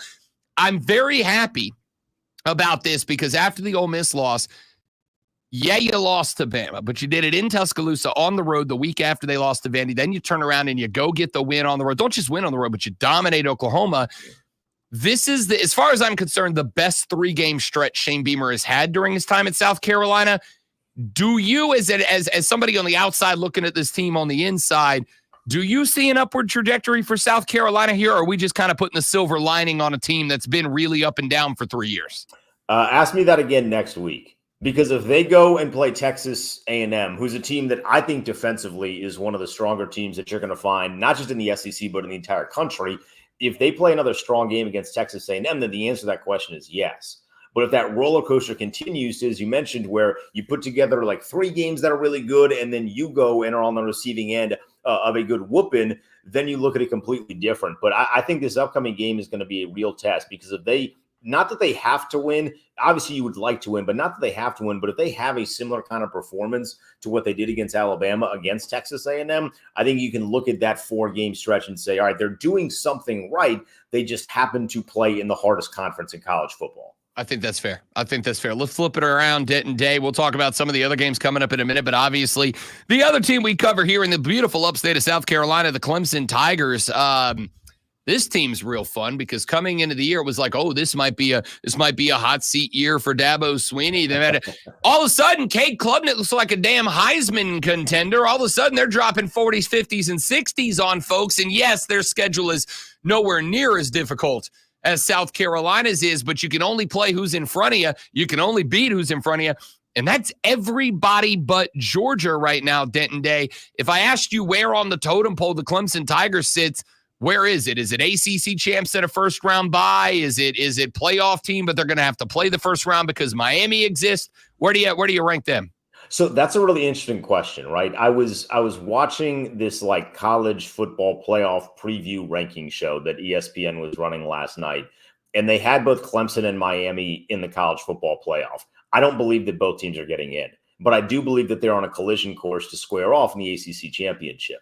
So whoever wins that game is likely going to get a bye. But because, as you mentioned, the schedule for Clemson has not been overly difficult outside of Georgia, and they happen to get shellacked by Georgia. And you can say the exact same thing for Miami. If you look at their schedule, there's really not a lot of tough opponents on there. I mean, Louisville's a good team, but how are they going to look in 2-3 weeks from now, right? Because they didn't beat them when they were ranked. They beat them when they were a 2-loss team, and now they're a 3-loss team. So those two teams are on a collision course. Right now, I think I lean in favor of Clemson because it's more about Dabo versus Mario Cristobal. Cam Ward, to me, is the best quarterback in college football right now. He's playing on fire.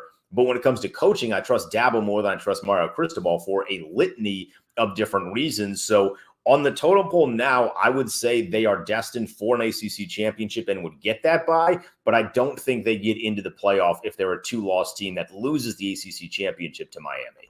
I totally agree. So let's ask this one. I got a whole roll of tinfoil in the office that you can make a cap out of. Are you buying into the conspiracy theory that the ACC is bending over backwards to protect the Miami Hurricanes because it's not 1, not 2, but 3 games now where some interesting officiating decisions and replays have gone against Miami opponents? Are you in on the conspiracy theory that Miami is protected or what? No, I think they're lucky. Now, I do think there is one team in college football that is protected. They also happen to wear orange, which I'm sure we will get to, but it is not the Miami Hurricanes. I think they're lucky right now. That Virginia Tech thing was that was, if anything, pie in the sky. I can watch that from 6 different angles and come to a different result on 6 different times, right?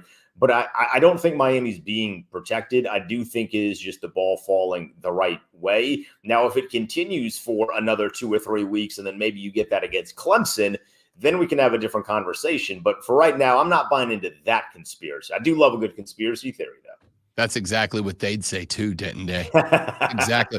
Denton Day is the host of College Football Overtime on SiriusXM. Joins us on Wednesdays here on the Rob Brown Show to talk a little college ball. All right, a couple of other games I'm interested in this weekend. Don't have to spend a ton of time on a Denton, but I got a weird vibe about this Nebraska-Ohio State game. Nebraska got slapped in the mouth the other day by Indiana. Turns out Indiana's a pretty good game. Big fan of Kurt Cignetti. I win. Google me. Love this cat. But Matt Rule, we know what he's done in college before. His time with the Panthers went really poorly. He's kind of dialed in on bringing Nebraska back, going back to that black shirt. And yes, so is every other Nebraska coach that's been there since Tom Osborne left. But I just got this weird vibe, especially with Ohio State having Penn State on the road the very next weekend. Penn State is a 25.5-point favorite in this one. Am I nuts for thinking the Nebraska cover is in play? No, not at all. My general rule of thumb is if it's more than 3 scores, I stay away from the favorite. Because if you're Ryan Day and you win by 18, that's a good win against a Big Ten opponent when you got Penn State coming on the next week. So that cover is absolutely in play. As far as the upset goes, maybe not as much, just because, look, man, the shoe is a different kind of beast, and Raiola, I think, has shown some ups. He's shown certainly some downs. I mean, this past weekend against Indiana was not a great performance by any stretch of the imagination, but it's a different beast when you're playing at Ohio State. So I'm hoping that Nebraska keeps it close. It'd be great if they do. I think that cover is in play, but I don't see much of a chance of them beating Ohio State. I think now that the Buckeyes have that first loss of the season, I think they're going to be playing with a little bit of an anger that Nebraska is not up to par with yet. All right, I know how arrogant this sounds, but Rob, when's the last time Ohio State lost 2 games in a row? I don't know. 1962. I'm just saying. It might have been before I was born. Yeah, I'm just saying. I get it.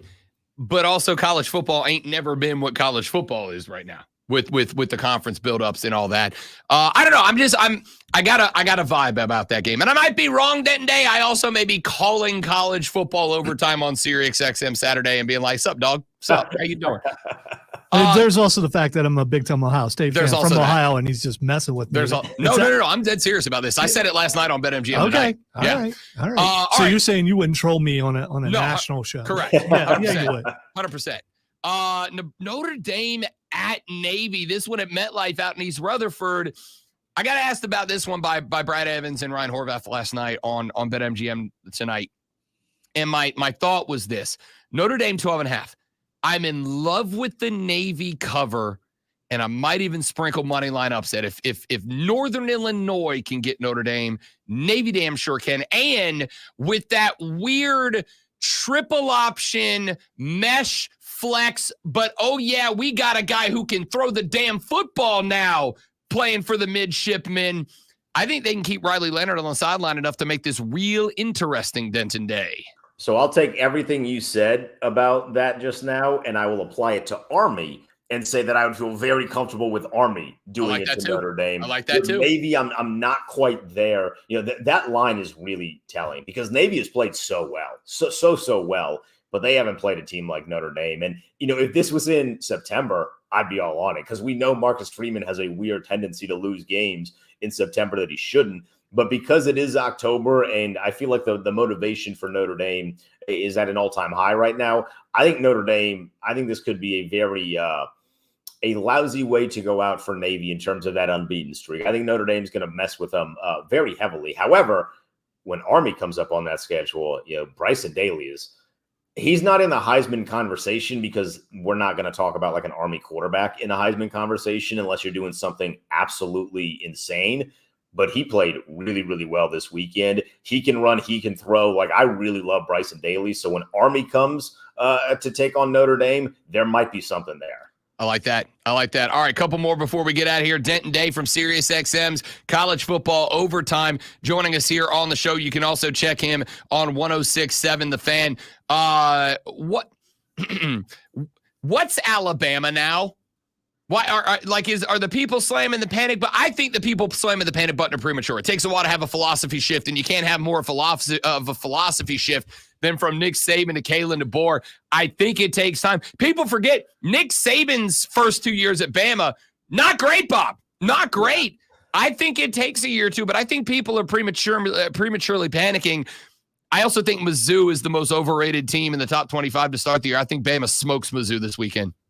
Yeah, Mizzou is I like Brady Cook. I don't love Brady Cook. I'm not slamming the panic button, although I do think the panic button is relative for certain teams. Like, there is different ways of panicking. I'm definitely looking at it, though.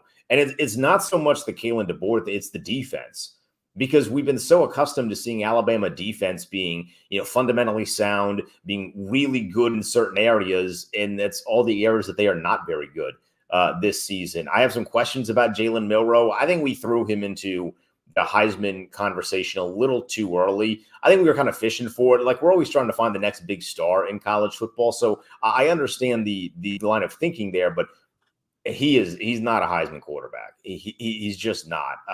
So I think that's kind of where you're at right now. You're not slamming the panic button, but you're sitting at the table. Like, I'm sitting at a table right now, Rob, and like the panic button is just off camera. It's like I'm looking at it. I got all four of my eyes looking at it, but I'm not reaching my hand. My hands are firmly in my lap. So I'm not going to hit that panic button, but I know it's there. Brad Evans asked me last night about his ILL Illinois Illini on the road at number 1 Oregon. Oregon minus 21.5 in this one for an Illinois team. And I think Brad got up in it a little bit because Illinois knocked off Michigan last week. And I'm like, Brad, you got to relax. Michigan stinks this year. Sorry. I enjoy that trophy because it's going to be a hot minute before you get trying for another one. He asked me, can Illinois cover against the Ducks? And my answer was flat out no, not at Autzen Stadium. Am I overcooking this one? Not happening. Not happening. They played so well last week against Michigan. Michigan doesn't have a quarterback. Oregon has a quarterback. And Oregon has literally everything else that you want on offense. And then literally everything that you want on defense. I mean, you want to talk about complete football teams. The two most complete football teams are Oregon and Ohio State. And they squared off a couple weeks ago, and Oregon got the better of Ohio State. So, like, Oregon is as complete of a team as you are going to get. I like Illinois. I love Brett Bielema. I think he does a great job. They're not winning. They're not covering. This is going to be a bloodbath. Oregon is going to have their way with the Illini. When does James Franklin crap the bed? Oh, probably 2 weeks. Yeah, probably when Ohio State comes to town, it's likely going to be same old, same old. But I'll tell you what, I mean, if Drew Aller beats Ohio State, give James Franklin a contract extension immediately. Like, we know the tarmac talk with Lane Kiffin, he got fired on the tarmac. Give the positive tarmac to James Franklin. Here's a check. Fill in the number that you want. If you beat Ohio State this year, when they've already lost once, and you know there's a little bit more motivation to make sure they run the table the rest of the way. If you beat Ohio State, here's the check. It's all yours. We're going to the playoff, baby. All right. Hot take. LSU Texas A&M is the game of the weekend. 100%. That's going to be madness. I mean, that's going to be, I don't know if it'll be like that 7 overtime classic that we got, like 8 years ago now at this point. But that's going to be a fun. Garrett Nussmeier is the best quarterback in the SEC. If you would have asked me this last week, I would have said Quinn Ewers, and then Quinn Ewers did not play well against Georgia. But Garrett Nussmeier, despite the fact that he is about immobile as a tree, he is the best quarterback in college football. This LSU offense, all you got to do is get 2 stops. If you get 2 stops on a pretty average Texas A&M offense, you're going to win the football game, because that offense with Kyron Lacey, I mean, I know Texas A&M's defense is really, really strong, but it's a different beast when you're playing LSU. The bad news for LSU is this game is at Kyle Field, and hotter take. No, it's not. It's a perfectly sane take. Texas A&M's a cult, Denton Day. It's a legitimate bona fide cult. Very much. I don't understand why they love the color beige so much. It's like really weird. I get it for like the ROTC aspect, but why is everything else on that campus beige? They're a bunch of World War II cosplaying dork-ass nerds. They're the only college football fan base in America that I'm actively mean to. I was that way once with Georgia, but then they won a championship, so I had to shut up. But I'm with you with Texas A&M. They are weird. I don't like them at all. I know people that went to Texas A&M, and I've told them this, and they get offended, and I do not care. They're weird, and I don't like them. I was in a about 10 years ago in a wedding with a buddy of mine was getting married to an Aggie girl.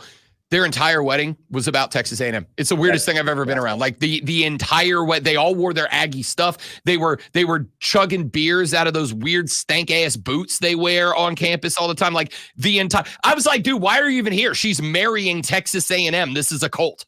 It's so, like, I am a proud graduate of Liberty University. My wedding in a couple months is not like, there's going to be nothing about where I went to college at the wedding. Like, it's so weird that your college is your personality when you're past the age of 22 years old. Respect. Denton Day hosts college football overtime on Sirius XM. You can check him out there. You can also hear him on 106.7 The Fan up in D.C.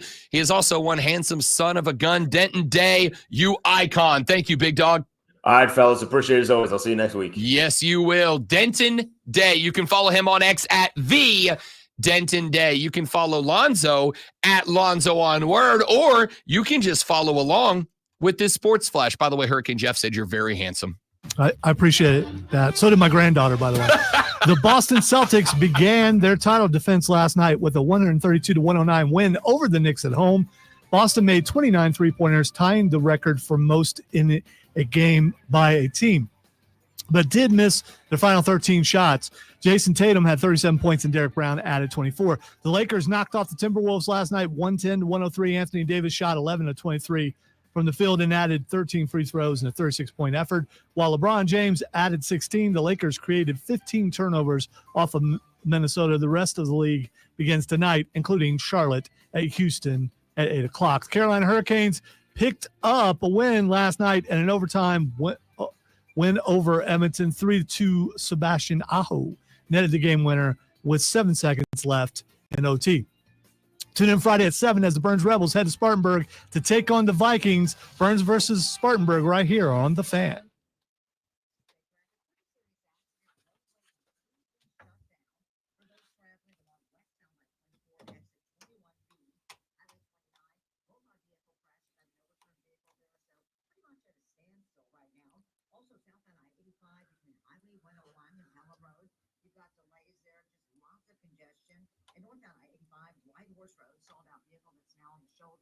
For the News Talk 98.9 WRD Traffic Center, I'm Lloyd Houston on The Fan, upstate. Jelly Roll, the Beautifully Broken Tour, Friday, November 22nd.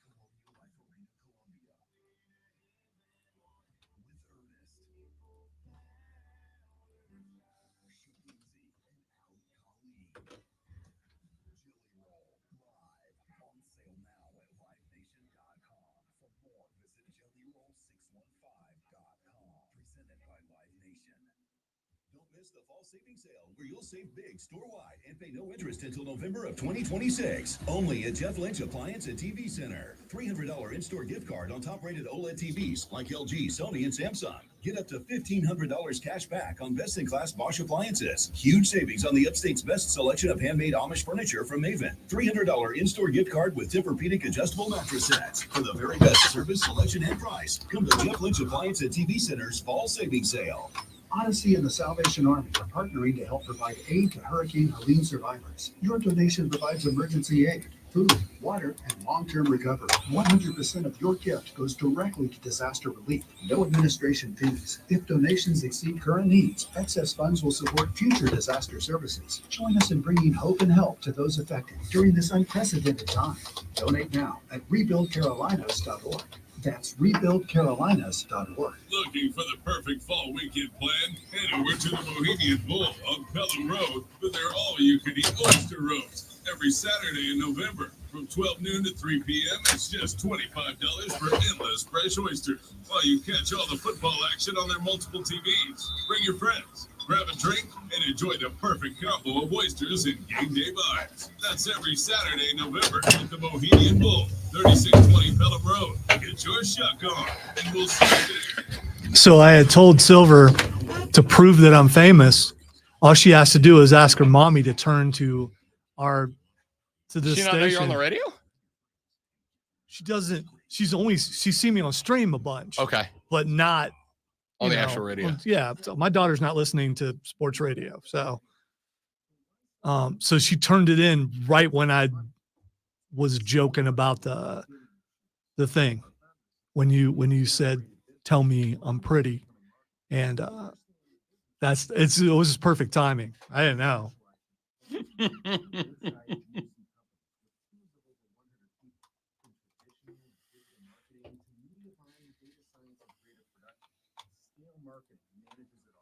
Our tailored strategies drive measurable growth, turning your challenges into opportunities.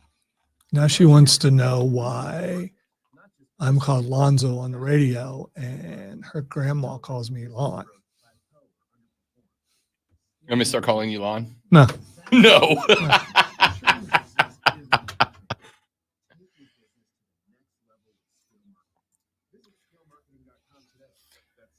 Zach, tell your 6-year-old Dalton that Robin, the great one, said hello.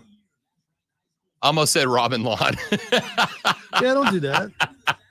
I stopped myself. Lonzo is my name. You know, the other is a nickname used by family.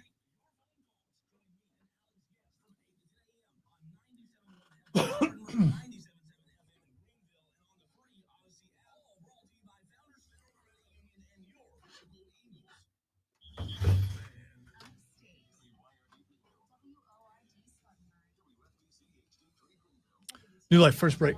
New Life First Break.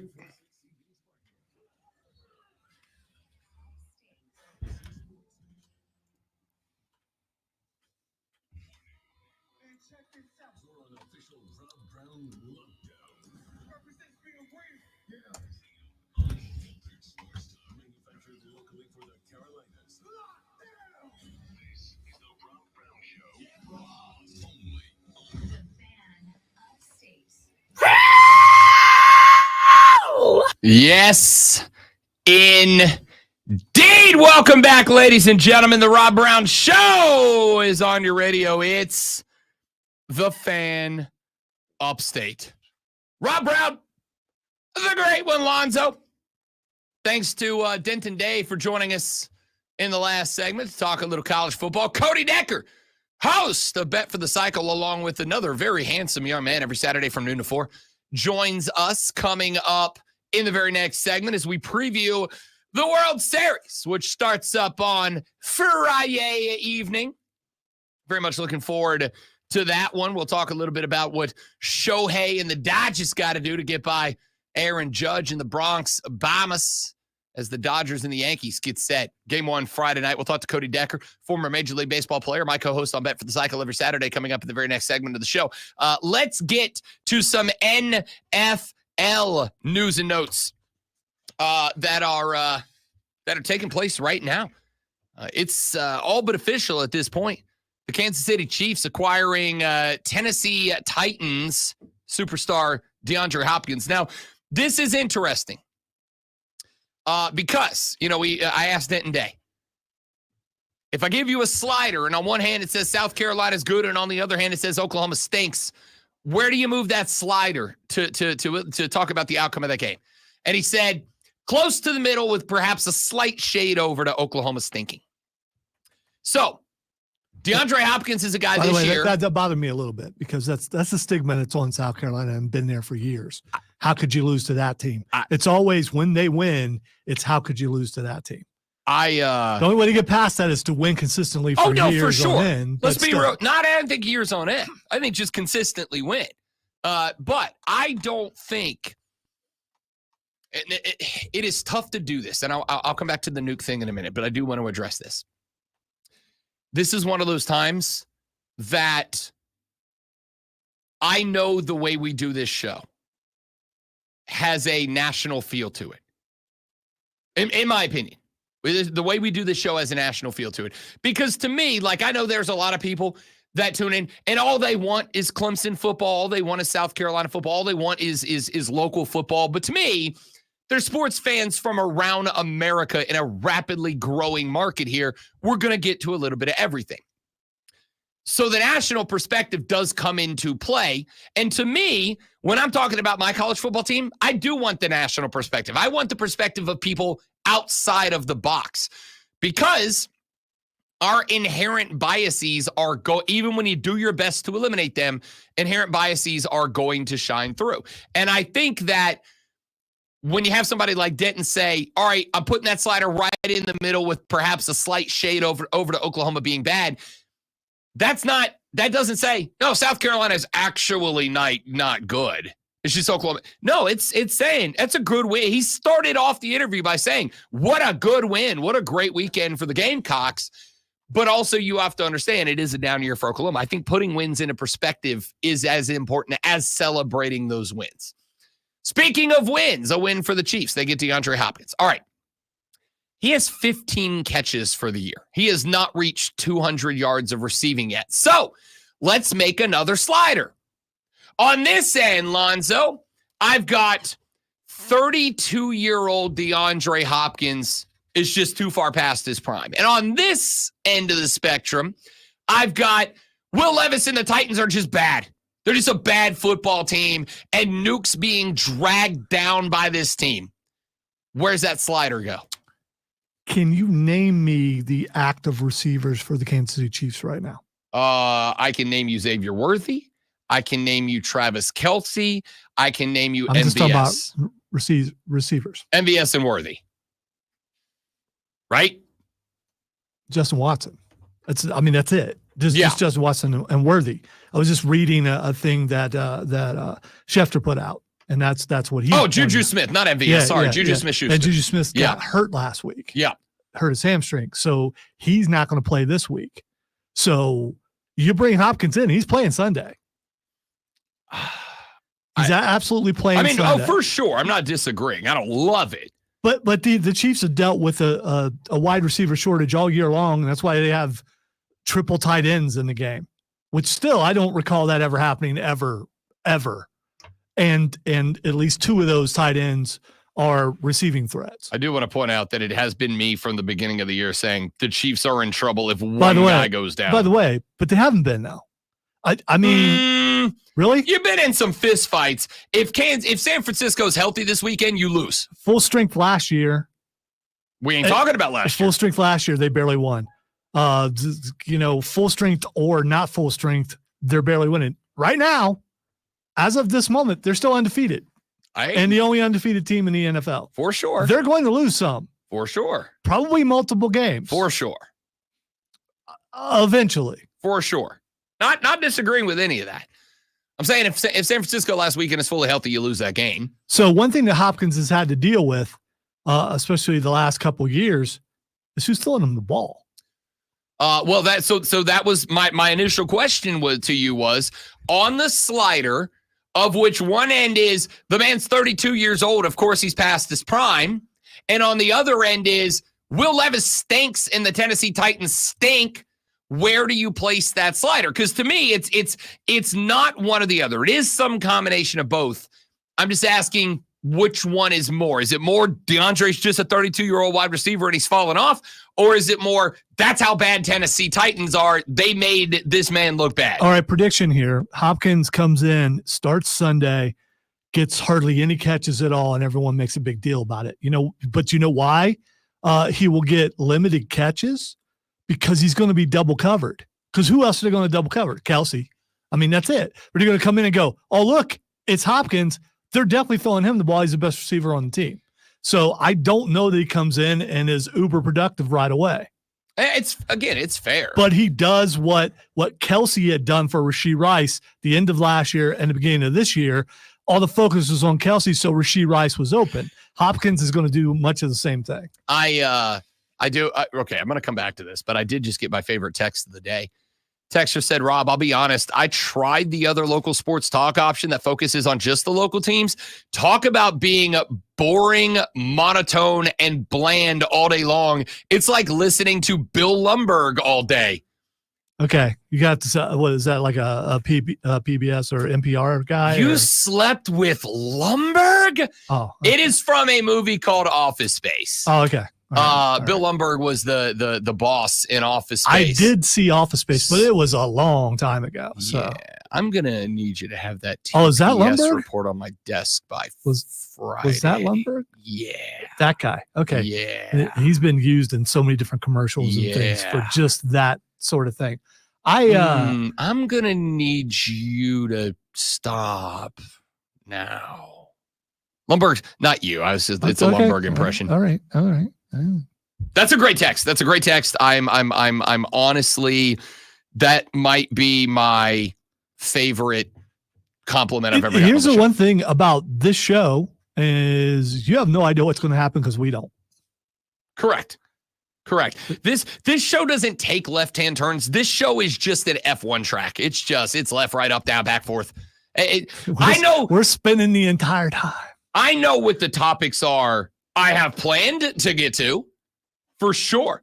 But then sometimes somebody sends a text about being, other people being the Bill Lumbergs of radio. And I'm just, it's a compliment that warms the icy cold heart in my chest. Thank you, texter. That means the world to me. And Hurricane Jeff said, Lonzo, you are handsome. So I thought he said I was pretty. There's a difference. Texter also said, Lonzo screening my text. Ohio State lost back-to-back games literally last year.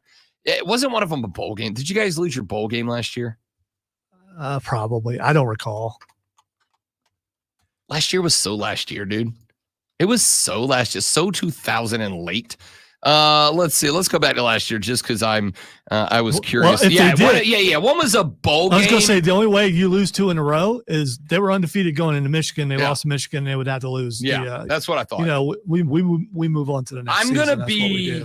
Wow. Wait. I hope you didn't look that up. I hope you didn't have that memorized.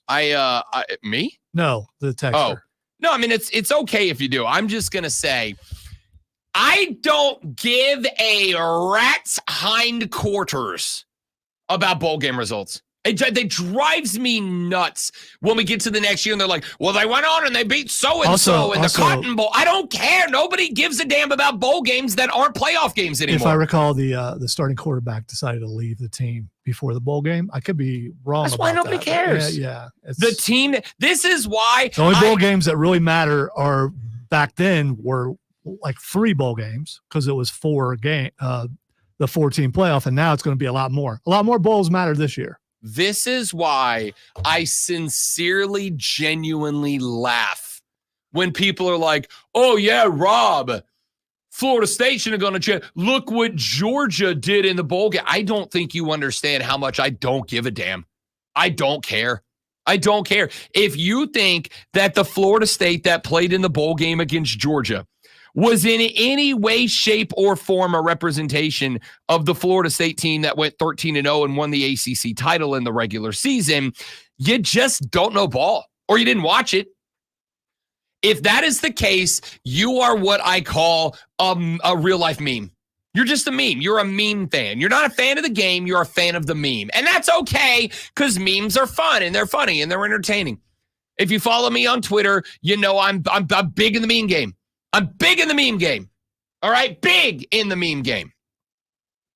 But if you look at a bowl game and you think in the year 2024, you think that bowl games are in any way, shape, or form a representation of what college football teams actually are, you don't watch. You're bad at this. I don't know what to tell you.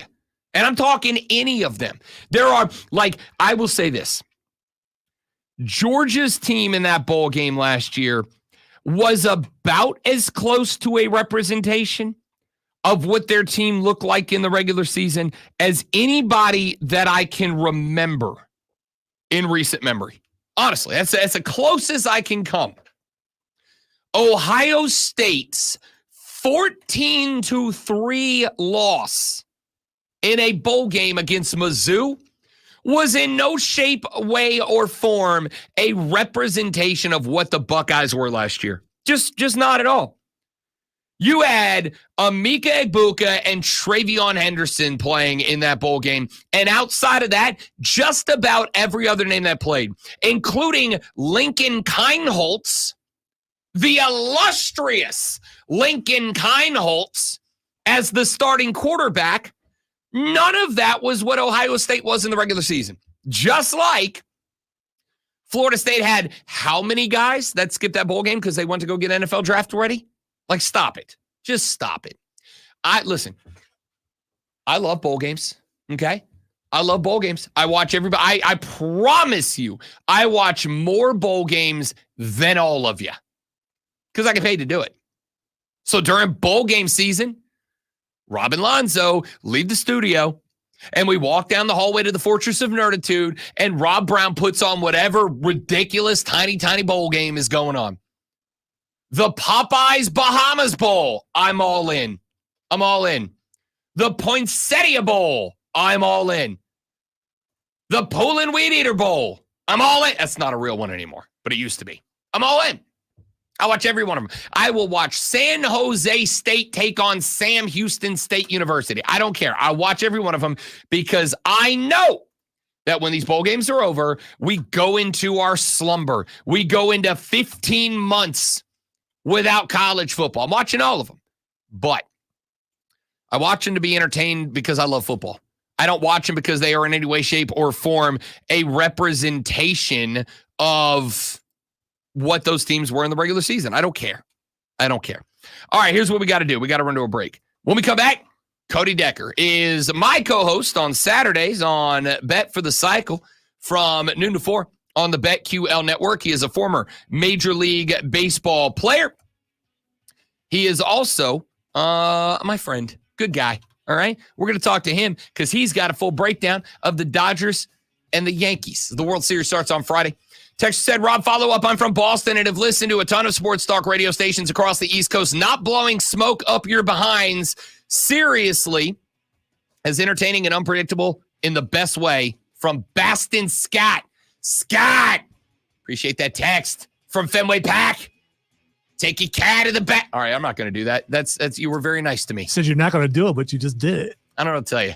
I hear Baston. I do a Baston accent. Not a good one. Wicked.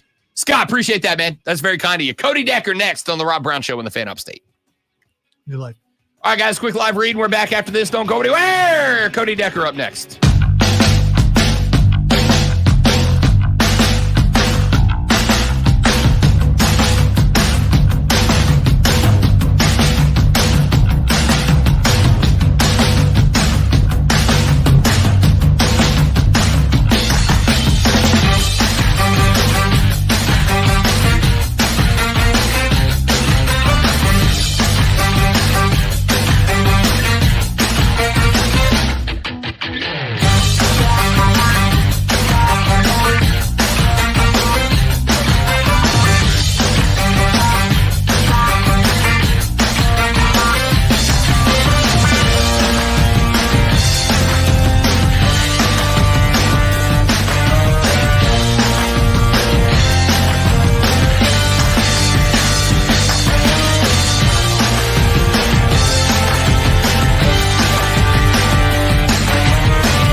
friends? It's Rob Brown. I hope you're enjoying the show. If you're not, I don't know why you're here, but I am glad that you are. Hey, do us a favor. Whether you're enjoying it or not, would you mind sharing us around your social media, please? And thank you, Twitter, X, whatever you call it. I don't care. Instagram, Facebook, TikTok, it doesn't matter to me. Help us get the good word out. We're trying to get famous and rich, and we can't do it without your help. So, The Rob Brown Show is on all social media, or share the YouTube channel, the Facebook page, wherever you're watching this, and we'd appreciate it very much. Now, let's get back to the show. Stick around.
What's up, buddy? Yo. How we doing, partner? Oh, just living the dream, doing some stuff. I love it. I love it. You're not busy this week, are you? Why? What would be going on? Not much. Couple of inconsequential baseball games. Oh, I just stayed up till midnight 1 a.m. last night to watch my Lakers actually win. Hey, want to know? Although, dude, come on, what did you guys enjoy the Make-A-Wish? So, like I told Rob, he's no different than any other rookie. How much is a rookie going to play unless they're one of the top picks? I think he's just making a big deal because of who his dad is, and he should. But he was never going to play a lot anyway. Even if he was on another team, he'd play about as much as he did last night. I just watched that going like, I said it on the show yesterday. I realized why this is pissing me off so much. It's because everyone keeps saying, "Oh, it's history. It's history." No, it's not. Ken Griffey Jr. and Ken Griffey Sr. was history. Ken Griffey Jr. was a budding superstar that got there on his own merit. Griffey Sr. on his way out. This is not that. This is so not organic. It's the most manufactured fake ass history I've ever witnessed, and I want to push my head through a plate glass window. So you're saying the LA team did an LA thing? Dude, how dare you? This is the Lakers we're talking about here. The Lakers. The Lakers are above gimmicks, and how I'm ashamed. The Lakers are above gimmicks. They were 5 years ago. Oh, there we go. Okay. Is that like before LeBron? Is that what he's saying? Maybe. I don't know. I mean, math. We were talking earlier, and like I said, there's a clip out there mic'd up where LeBron is telling Bronny what he needs to do when he goes out there, and I think he's being genuine because I've seen him act before, and he can't act. So I believe he was giving his son legitimate advice. I believe he was too. However, I think he knew the cameras were on him. How was he mic'd up? And the other thing is, I did see the prank video, which obviously was a fully edited and not real prank. It was shockingly Yeah, because where Well- were all the other boxes of Fruity Pebbles? We only saw Shockingly one well box. acted. I maybe LeBron's seen a few acting coaches is all I'm suggesting, perhaps. I thought Bronny was a better actor in that. He was that good. short. I was Yeah, actually yeah. quite impressed. Must be nice to be that rich to be able to afford that many boxes of Fruity Pebbles. They're pretty expensive right now. And if you're Radio gonna- salary. I mean, you know, Fruity Pebbles wouldn't be my first choice. That's probably me either. Because They're not bad. They're just they're not in the top 5. But to fill up space, I mean, they're really small. You want to go with a bigger cereal than that, like Reese's Puffs or something. I don't know. Puffs, frosted mini wheats. There you go. That you might break the car with those though. Oh yes, but it'd be a delicious car. Honeycomb. Honeycomb takes up a lot of space.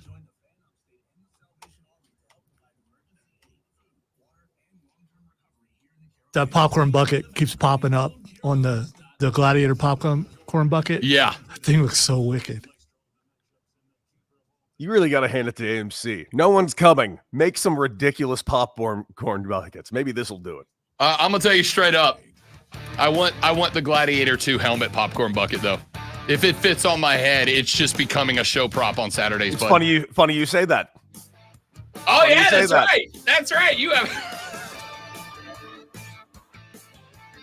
The Rob Brown Show continues right here on the Fan Upstate, 97.7 FM Greenville, 97.1 FM Spartanburg, all around the world, for free on the Odyssey app. And do not forget on the Odyssey app to go to the Fan Upstate page, click that little circle microphone button, and leave a 60-second voice note on the Ray Memorial Hotline. It comes directly to the laptop. You can say anything you want to me, uncensored, unfiltered, 24/7, 365 on the Ray Memorial Hotline. Go to the Odyssey app, go to the Fan Upstate page, click the microphone button, and leave that voice note. Since it's just for you, that means I can leave you messages on there. I never really thought about that. You just tell me to my face Oh, and, now- and now- all that colorful language you use. Now I'm doing it. I will never be forgotten again. Hey, let's go to the let's go on the stream. I was going to say the phone line, but we're not doing that because the illustrious, the magnificent Cody Decker, my co-host on Saturdays on Bet for the Cycle, which airs from noon to 4 on the BetQL network on some radio stations somewhere. We're still working on finding out exactly which ones that is. Although I have been told that after the football season's over, they will add this one to the mix. So I know we'll be on Greenville after the football season's over, but it's World Series season up in here. Deck, welcome back to the show, buddy. Oh, Rob Brown, how you doing, my guy? I'm great, pal. I don't know why we're talking to each other in that tone of voice. It got real. No, it got right real fast. That's fair. That's fair. Cody Decker joining us here on the show as we get set for the World Series. Yankees and Dodgers. First pitch on Friday evening. I want to get to the World Series, Deck, but let's start with the conversation that you and I had on Saturday. This postseason was awesome. The best I've ever seen, Rob. Literally, I'm not saying that as hyperbole. I'm not saying that as figuratively. It is literally the best postseason I've ever watched. I'm talking banger after banger after banger of the series. And those of you that are baseball purists that want the big names in there, well, dude, you don't got bigger names than Los Angeles Dodgers and New York Yankees. You don't have bigger names than Shohei Ohtani and Aaron Judge. You don't have more history. I love that Major League Baseball is finally starting to get away from the history that it's so badly wants to club us over the head with over and over and over again. Well, back in 1943, old Hoss Radburn did this. Nobody cares. Nobody cares. Baseball was barely what it is now. Baseball right now is so hot and so much better than it's ever been. And yeah, I'm going to say something that you don't hear very often. I've said it to you dozens of times though, Rob Brown. My God, dude, Rob Manfred. Say what you will, this guy has done incredible work as the actual commissioner. Those of you that think differently these last 5 years, you're just flat out wrong. The pitch clock has absolutely revolutionized the game. The competitive balance schedule has revolutionized the game.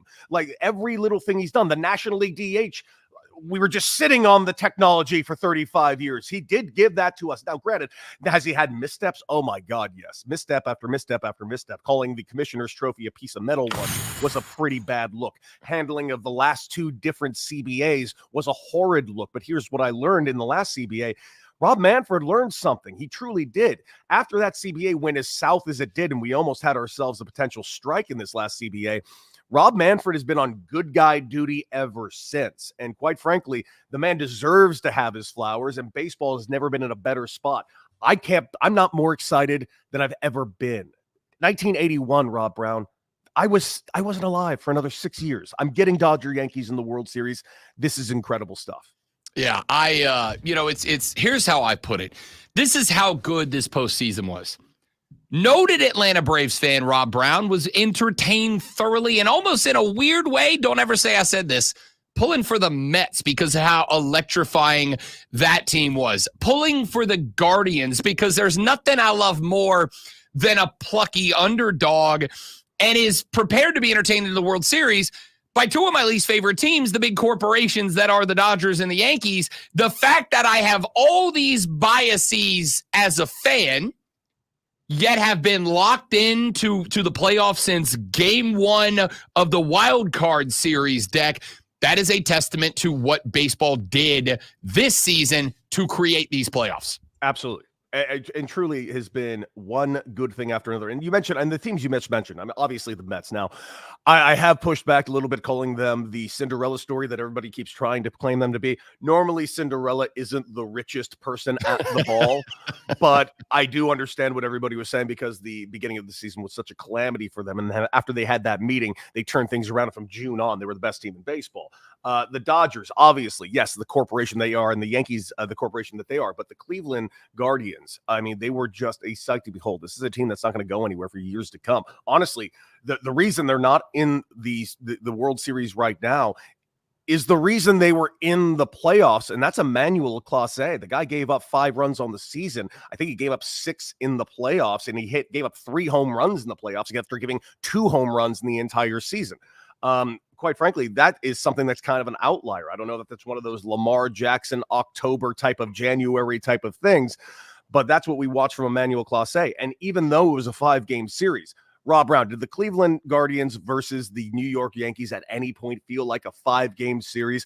I felt like I watched 11 of a 7-game series. Yeah, no, it was perfect. And that to me is the perfect metaphor for just what playoff baseball was. There were games, you go back to the wild card round, 3 of these series ended in 2 games, not 3.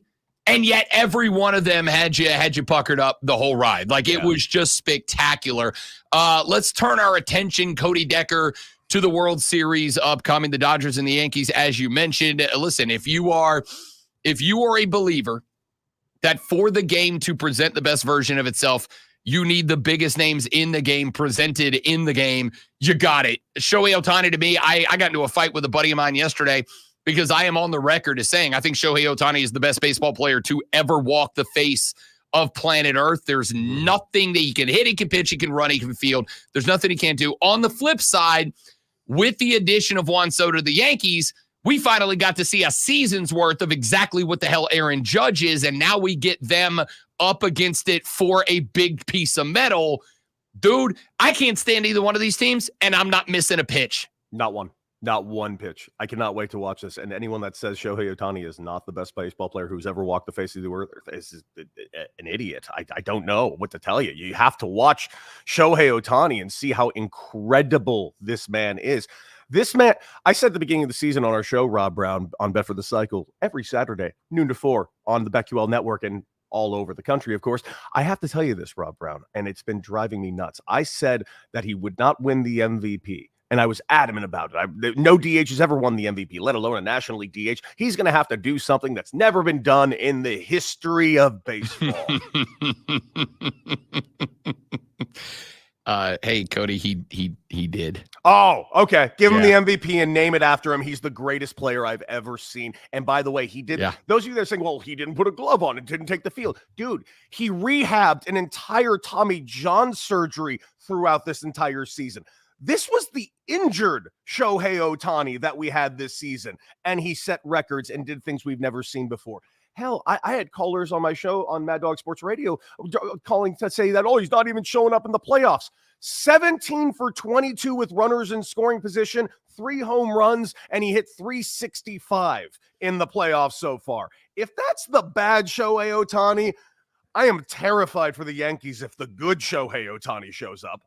I'm intrigued because on the flip side, because I agree, Shohei is the best to ever do it, and the fact that we both agreed at the beginning of the season on that point, and now we both agree at the end that the National League MVP is just the Shohei Ohtani award at this point.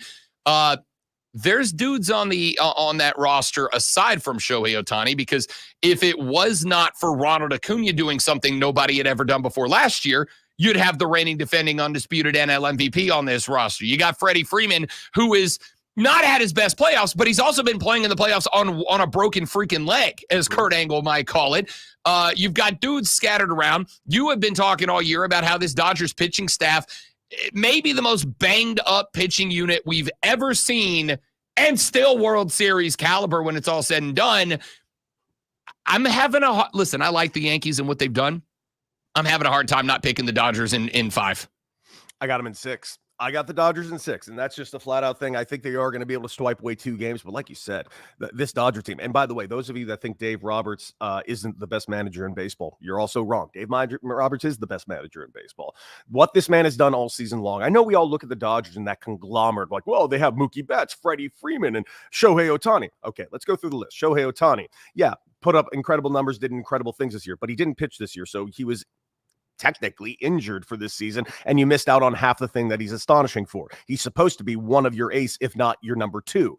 They didn't have Walker Buehler pretty much all season, and when he came back, he's been kind of a shell of himself, even though he showed up in that final game against the Mets. Clayton Kershaw out for the year. Tony Gonsolin hasn't been around. May hasn't been around. Gratterall, I don't think, has pitched. I'm starting to wonder if I've ever seen Gratterall pitch. I'm looking back into my mind, and I don't even remember what the man looks like. They were without Mookie Betts for 2 seasons, 2 months. They were without Max Muncy for 3 months. They're without Freddie Freeman in the playoffs. And somehow, with rookie starters, rookie relievers, and just a mishmash of just random guys. Guys, Tommy Edman just won NLCS MVP. Tommy Edman, 4-hitter, Tommy Edman. Dave Roberts is a magician, and anyone that says otherwise, I'm sorry, I can't help you.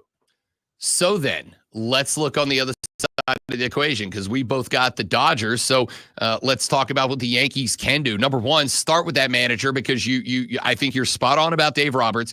Aaron Boone on the other side is a dude that took a team, manipulated to get Juan Soto in there, was able to massage the lineup. When Stanton had a couple of cold streaks, they worked around it. When Judge had a bit of a cold streak where he had 372 home runs in a 5-game span and then didn't hit one for a month, they worked around it. Everybody, I think, looks at this Yankees team as living and dying with the long ball like the 2021 Braves did. But Soto, and Stanton have all had moments where they kind of fell off, and Boone worked around those well enough. I agree the managing edge goes to the Dodgers here. I think Boone needs some flowers for what he's done with this team this year, too. Yes, he does. And trust me, I'm in New York City, and I hear it all the time. If the Yankees lose 1 game, oh, this is Cashman and Boone's fault. And then if they win, somehow it's not Cashman and Boone's fault. It's the weirdest thing. It's honestly the most insane fan base I've ever seen, in that they're just truly unhappy all the time. And I don't know why. You're the Yankees. You got 27 rings. You should act like you've had 27 rings, not act like you deserve the 27 rings. Act like you won the 27 rings. Yeah, Boone's done an incredible job. He's done an incredible job with his bullpen. And those of you that say, well, he doesn't have a closer, that's not Boone's fault. And those of you who want to yell all at Cashman for not having a closer, look throughout Major League Baseball. Who was the one team that had the one certified closer in baseball, Rob Brown? That would have been the Cleveland Guardians. Literally the only team that had the shutdown closer. He had the worst playoffs of any pitcher in baseball. Clase got hammered. So it sounds to me like everyone in Major League Baseball has a closer problem in this game. The Dodgers have a closer problem. They've been closing it by committee for the entire season. Yeah, Blake Trinan probably gets the majority of them, but he's not technically their closer. And the Yankees, they don't have a closer either. They go with Weaver. They go with this guy. They go with that guy. Quite frankly, they don't have a guy in the bullpen with swing and miss stuff. They just got guys who have great arms that can eat a lot of innings. So they have a very good bullpen. What this all comes down to for me, Rob Brown, it's coming down to the bats. And I give the Dodger bats the edge. If the Yankee bats, though, the big bats, we're talking the Sotos, the Judges, and the Stantons are doing their job, though, who knows? Because this could end up being just slugfest after slugfest. These could be 10-9 ball games. These could be 13-11 ball games. But then again, I've also seen the Yankees and this playoffs be a little quiet. They could be 3-1 ball games. It's fascinating because I honestly do not know what we're going to see. I can guess 5 different things, and I can see each one of them happening. So we're just slamming the over all 7 games. I'm slamming the over all 7 games, man. Cody Decker, former Major League Baseball player, co-host on Bet for the Cycle every Saturday from noon to 4 on the BetQL Network with me, and we'll be back this Saturday to do it all over again. Also a host on Beadle and Decker on Sirius XM, which is a phenomenal afternoon listen if and when you get the chance. Just a handsome devil. Appreciate you, big dog. You're the best. No, you're the best. Also, I don't know if anybody knows this. You should check out his Instagram, Rob Brown's, because his shoes at his wedding. Oh, chef's kiss. Chef's kiss. I don't disagree. UNC Chris texted the show and said, I like baseball. Rob and Decker are straight in love. Y'all sound like I do when I talk to my 4-year-old about Pokemon we're building. I love the passion. We get paid to talk about baseball. We're going to do the best baseball show you ever heard. Bro, wait till one of these guys call in and ask us about the Green Lantern. Oh, it's all over. It's all over. Cody Decker, let's do it again next week when we got some games to talk about, buddy. Fine. Done. Cody Decker, hosts the Bet for the Cycle, along with me, Saturday noon to 4, including this Saturday on the BetQL Network. We're back after this on the Rob Brown Show and the Fan Upstate. You should, you're good at this. You should try to make a career out of it, bud. I hear there's no money in it. No, but you meet some wonderful people. Occasionally, you meet a couple stars. Couple studs. All right, brother. I appreciate you, man. Of course, man. Have a great I'll rest get of your you, show. if you don't mind, I'll get you back next week when we got a couple of games under the belt. Done and done. Love it. Thank you, buddy. Of course. Have a good one. Later. I wish I would have kept track of how many times you said Rob Brown. Most people, and I want to say most, I mean most people refer to me as Rob Brown. When I only do it sarcastically. No, so most my cousins, like my cousins' kids, my little cousins, I am Uncle Rob Brown. I am Rob Brown to most people. Not Rob, not Robbie, not Robert. I am Rob Brown to most people. When my jerseys that I get made, I have never requested them to put Rob Brown on them. They just come that way.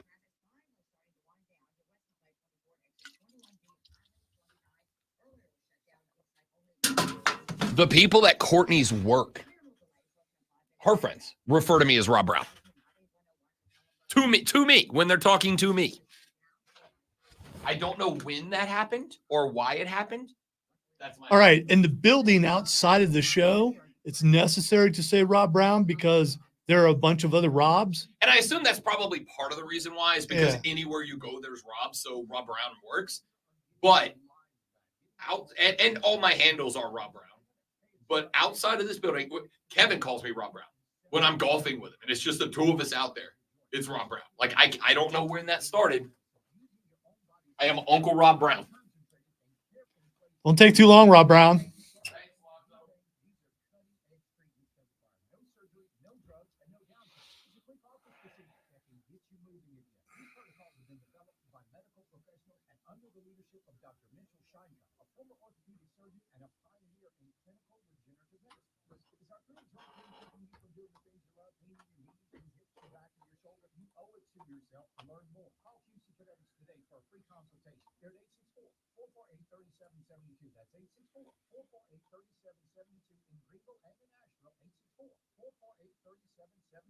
I'm Bobber, founder and chairman of Burke America Parts Group, a family of brands that includes RepairClinic.com, an appliance and HVAC parts solution company that's grown into an international brand.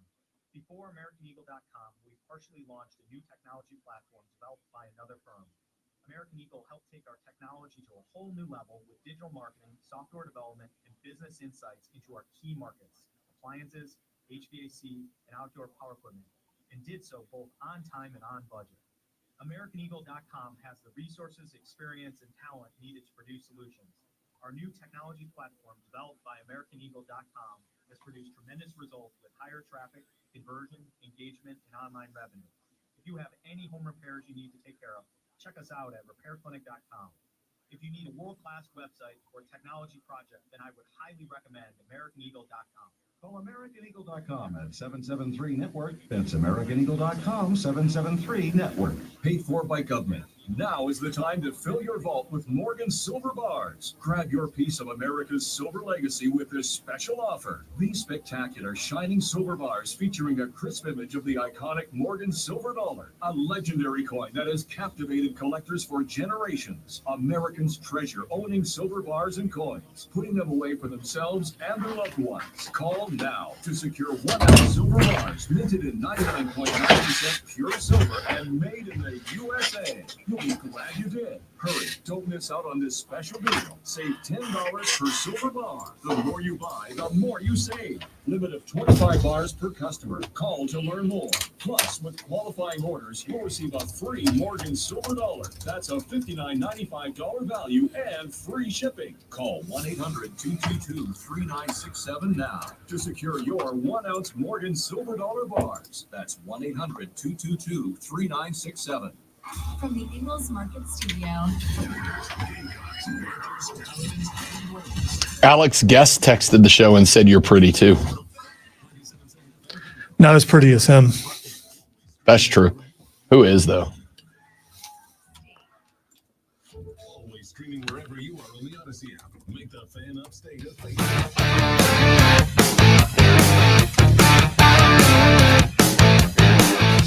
Wrapping up the third hour of the Rob Brown Show. Thank you again to both Cody Decker and Denton Day for joining the show to talk some college football and baseball with us. Coming up on tomorrow's edition of the radio broadcast, we have got at 8 o'clock, we have got Lulu Kesson coming on the show.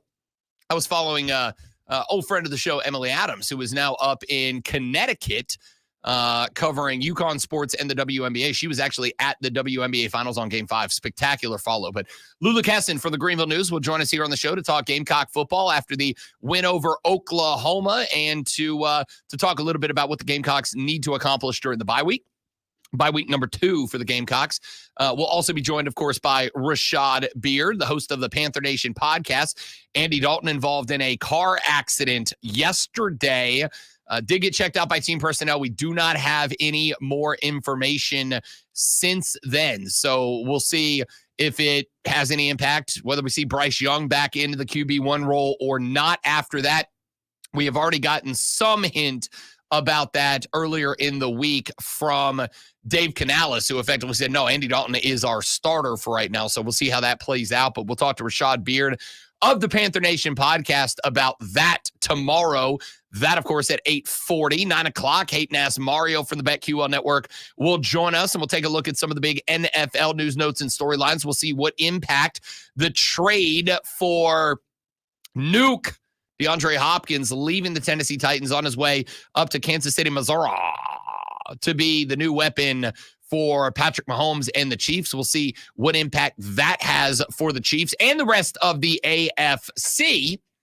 And at 9:20, Fight Club, which I got to tell you, I'm predominantly really excited just to talk about one potential rivalry that we got a little glimmer of, a little glimpse of on Monday Night Raw this week. And you know exactly which one it is. Does it have to do with werewolves? We got any dogs barking in Greenville, South Carolina. A werewolf versus a dog. I'm pretty jacked. Dude, that's a big meaty men slapping meat is what that's going to be. Also, Halloween Havoc is this weekend, so we'll be talking about that. Speaking of, I never circle back around. I'm going to assume because of the fact that it hasn't yet been celebrated that I'm not facing the wall for our last picks. Because I got to tell you, I picked the last AEW pay-per-view completely blind. No, you did not. I'm that's the only one I'll say. I'm slowing it a little bit right now. You're wetting it? I'm taking a hiatus from the wall for now because I'm tired of lugging all the guns up to the station and then something happens and we don't get to, a person doesn't get to face the wall. So I might even like stack all these up for Christmas. Just one person's on the wall until we're out of darts. Well, it might be in the upstate. Yeah, for like a minute and a half to 10 minutes. Yes. So we'll talk Fight Club tomorrow at 9:20. Coming up in the next hour of the show, we'll do the audio blitz. Normally at 8 o'clock, but we were stacked up with guests there, so got a little behind. We'll do the audio blitz coming up in the opening segment of the next hour of the show, the best audio we have found for the last 24 hours. I got a couple of clips I really like, a couple I'm interested in, and one where Pat McAfee basically says, hey, everything Rob Brown said preseason, he was spot on and exactly correct, and you should give him props for that. Did he say your name in it? No, Okay. but that's because I texted him and I'm like, listen, I don't need you, I don't need you gassing me up that much. I got a big enough ego as it is. So you can just take my point and make it for me. And he did. So we got the audio blitz coming up for you at 9 o'clock, at 9:20. We'll take a look at some of the bigger NFL games and take our way too early look at what the NFL schedule looks like coming up and more. I do want to get to something that Cody Decker said. We were talking basketball before we went on the air with Deck in the last segment, and the Bronny LeBron story from last night came up. Cody Decker, big Laker guy. He's from L.A. Wow, big Laker guy. He wasn't animated at all about that. No, Cody Decker's got feels about this whole thing. He said, Rob, did you stay up to watch the absolute and entire manufactured history last night? In fact, he went on so far as to say, that's not history. He said the way that Griffey Jr. and Sr. did it, that was organic, that was legitimate, that was historic. This one is manufactured in plastic. And I said, oh, you mean Los Angeles? He didn't really like that, but I got the vibe he was saying, which is, do we respect the history of Braun and Bronny being in the show together if it was fully and entirely forced by LeBron? And my answer was, I still do, because in order for that to happen, LeBron still got to play to be 40 years of age. Bronny has still got to be an NBA caliber player. It's not like, this wouldn't be like if LeBron James drafted me to the Lakers. He's still an NBA talent. This was a jaded fan view, and that's fine. That's what fans do, because if you want to go along that line of thinking, then no father-son duo or mom-daughter, which definitely could be a possibility also, like the WNBA, should ever bother doing it, because it's only been done, there's only one moment in time, one moment that was historic, and that was King Griffey Jr. and Sr. Everybody else is going to be manufactured. I think that, because you've had more than Griffey Jr. and Sr. You've had Griffey Jr. and Sr. You had Bobby and Barry Bonds. I think that one was organic. They played together. I'm trying to think of more that actually played together. Not like we're both in the league. I'm talking about we're on the same team. And I don't think there's a ton more. I think we're pretty much almost at the exhaustion of the list. Well, basketball and baseball are probably going to be the only sports you could do that, except for wrestling, obviously. Sure. But other than that, that's never going to happen in football. No, it's never going to happen in football. Well, I mean, technically it could, but it would require, much like LeBron, it would require a Tom Brady. Like Brady could have done it, right? Brady played till he was in his early. Brady played until he was older than LeBron is now. So is it impossible? No. But, and the reason why I said to Deck, even if this is totally manufactured, it's still impressive in that LeBron had to make it to 40 years of age to have enough time to have a kid, have that kid go through elementary school, middle school, high school, college, and get here. And the kid's got to be working. Because listen, if Bronny was a flat out bad basketball player, right? If he was just bad, then the Lakers are gonna say, no, dude, we can't drag. If Bronny was me in my 20s, they'd be like, no, dude, we're not bringing your kid here. Like, sorry, respectfully. Well, some people are acting like that he's that bad. Yeah, and for the record, I do not think that Bronny James is NBA quality today. That's not saying he never will be. I think Bronny just has some development to go through, which for the record, I also think is true of every player drafted from about 5 down. Right. Okay. And that's how it's been for years in the NBA. For sure. So if LeBron James isn't on the Lakers, is Bronny James on that opening night roster last night? No, probably not. Probably not. But he was. In order for that to happen, not only does LeBron James... Who did the Lakers draft last year? Who the hell remembers? I mean, that's... The NBA draft might be the most irrelevant draft outside of baseball. Right. Who they draft the year before. I mean, so again, I don't know that he wouldn't be on there. If LeBron James... No, I am comfortable saying, Bronny James would not have been on the opening night roster last night if LeBron James wasn't his A dad and B on the team. All right. If he's Bronny Smith, he might still be drafted by the Lakers. In fact, I'd say he was getting drafted by somebody. But if he's Bronny Smith, see, that's what I was saying, and now you're agreeing with me. No. And it could have been the Lakers. What I was taught, it could have been the Lakers. What I'm saying is he wouldn't have been on the opening night roster. He'd have been developmental right now. Okay, but he wasn't. But in order for that to happen, still a G League, right? Yes. Okay, it would have been in G League. Probably. In order for that to happen,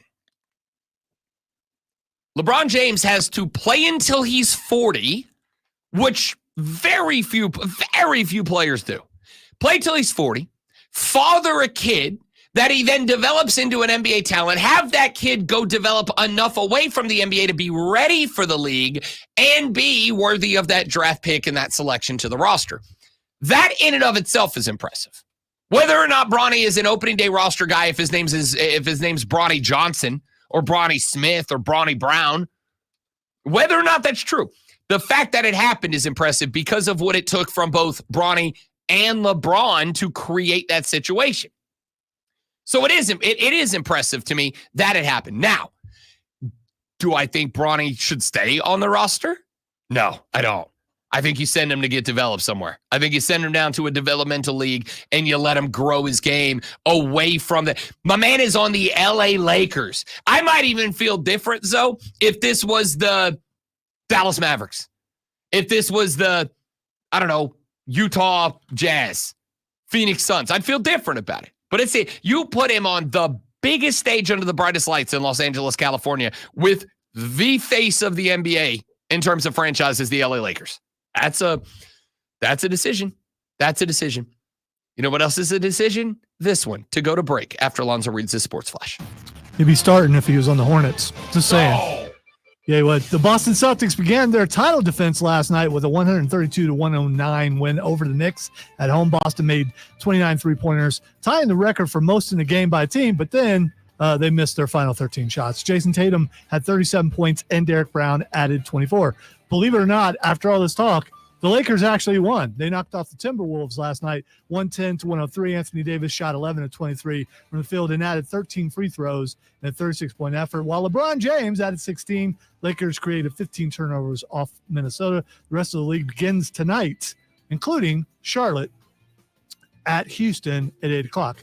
And make sure you tune in this Friday night as the Burns Rebels head to Spartanburg to take on the Vikings. It's Burns versus Spartanburg. Right here on your home for Burns Rebels football.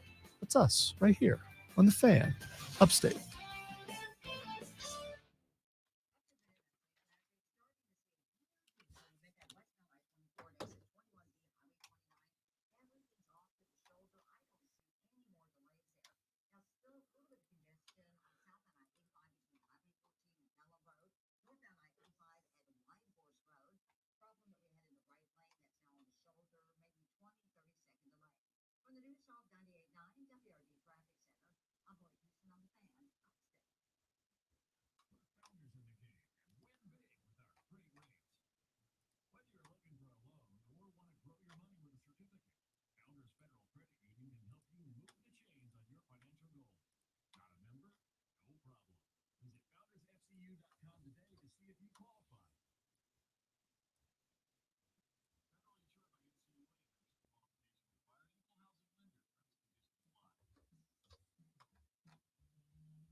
Yeah, Scott, I totally agree with that.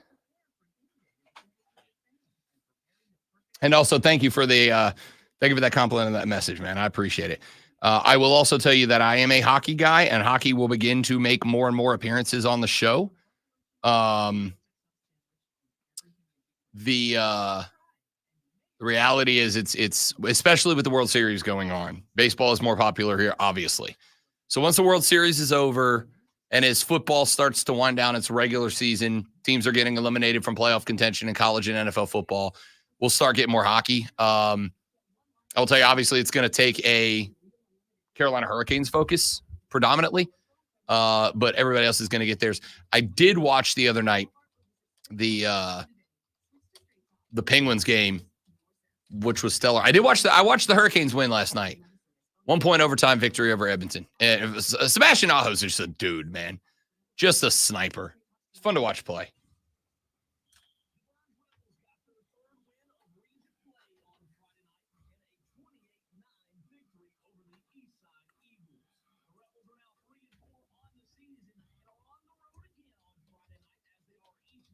He almost sang it on the road again. Oh, he did. I heard it.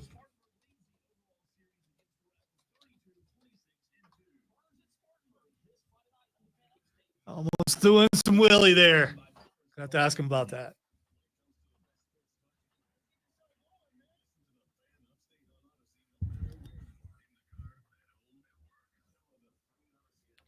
Vox Machina? Yes, I'm completely caught up. I have thoughts. As do I. Oh, that sounds like a letdown. Well, dude, like people die. Uh-huh. Yeah. Uh-huh. I don't know if it's real or not, because I mean, you know. I'm intrigued how they handle it, because that's not the way it goes in the campaign they played that they based this on. So they've changed the story a little bit, and I'm curious to see like. Yeah, we'll see. More episodes drop Thursday, I think. How long is the season? I actually don't know. I'll look it up. Is this the last Thursday? Because it's been 5 now or 4? I'll look it up. Mad World, first break. Here we go. The fourth, the final, the best, the money hour. The Rob Brown Show goes now. Welcome back, ladies and gentlemen. This is the Fan Upstate. Rob Brown, the great one. Alonzo with you on a lovely upstate Wednesday morning. If you are just getting set up, just getting tuned in, the Chiefs working on finalizing a trade for DeAndre Hopkins. That's a big breaking news. I'd like to thank both Kansas City and Tennessee for not waiting until 10:08 a.m. as is the usual to break this news. Yeah, I got to play the glass this morning. Yeah. And it was for a team that I pull for. That's yeah. And it was positive news. And it was positive. Yeah. I mean, yeah. Nobody getting into car accidents or driving away from the scene of an accident, et cetera, et cetera. Which, by the way, Andy Dalton did not do. Andy Dalton did not. Well, that we're aware of. Timing. That we're aware of. Yeah. That is poor timing. You're not wrong. Hey, it's the Audio Blitz, the best audio that we have found over the past 24 hours. Got a bunch of different sound that I would like to get to today.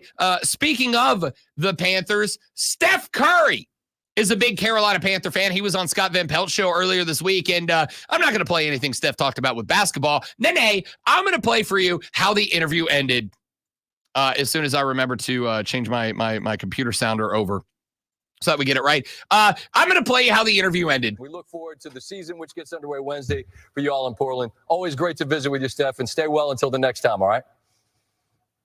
Absolutely. Go Panthers. Good luck with that. Ouch, bro.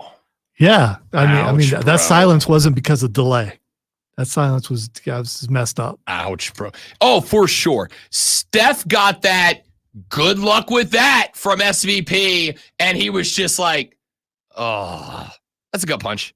That's a gut punch. That's a good way to never have him on your show again. Nah, he'll get it. And they're boys. Like SVP. And for the record, whenever ESPN has a late night basketball, they go to Sports Center with Scott Van Pelt afterwards. Van Pelt always has the MVP of the game on and talks. And I'm going to tell you this as I have dinner. I have sat at a table with SVP before. A girl that I was dating a long time ago.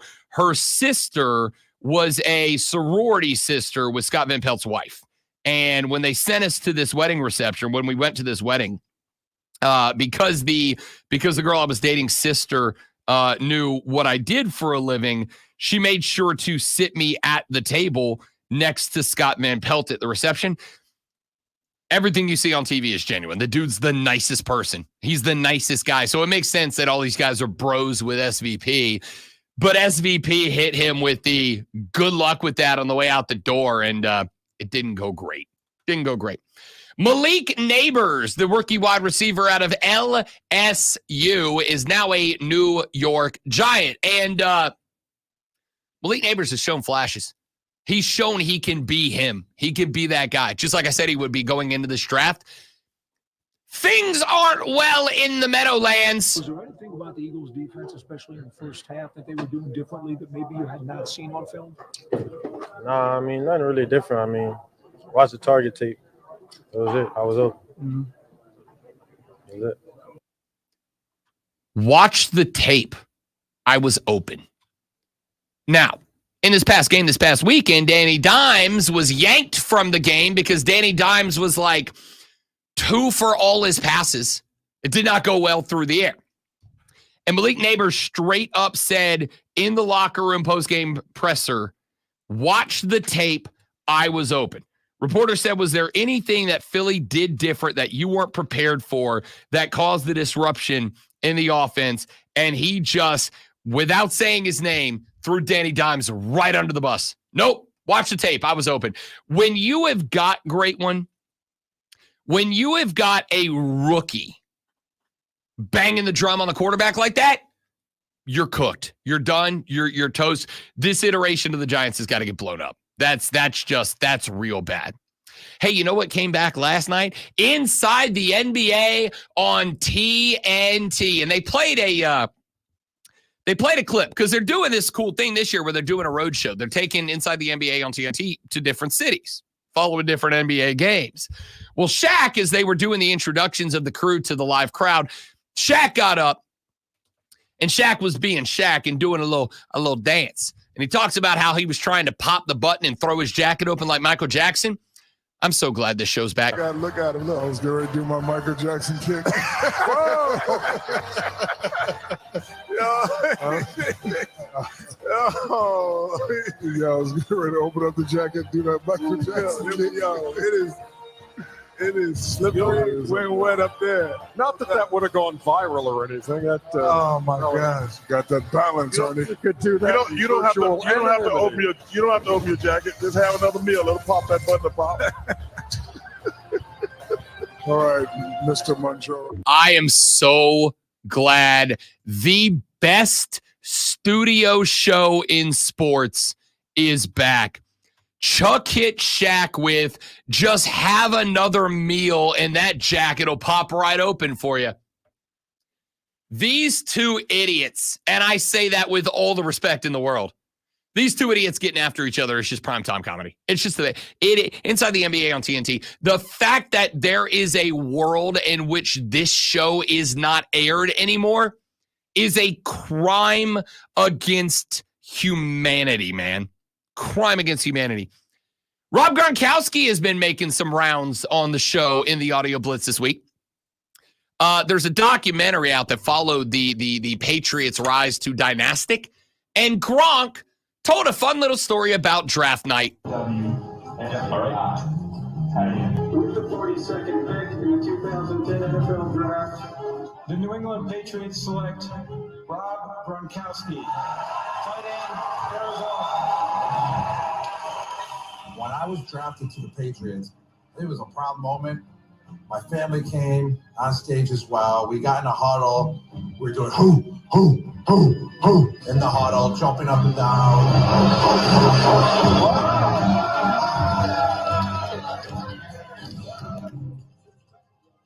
And then all of a sudden, I get a phone call from the Patriots. Hi, Rob. And they said, hey, Rob, like, you can get off the stage now. Like, enough is enough.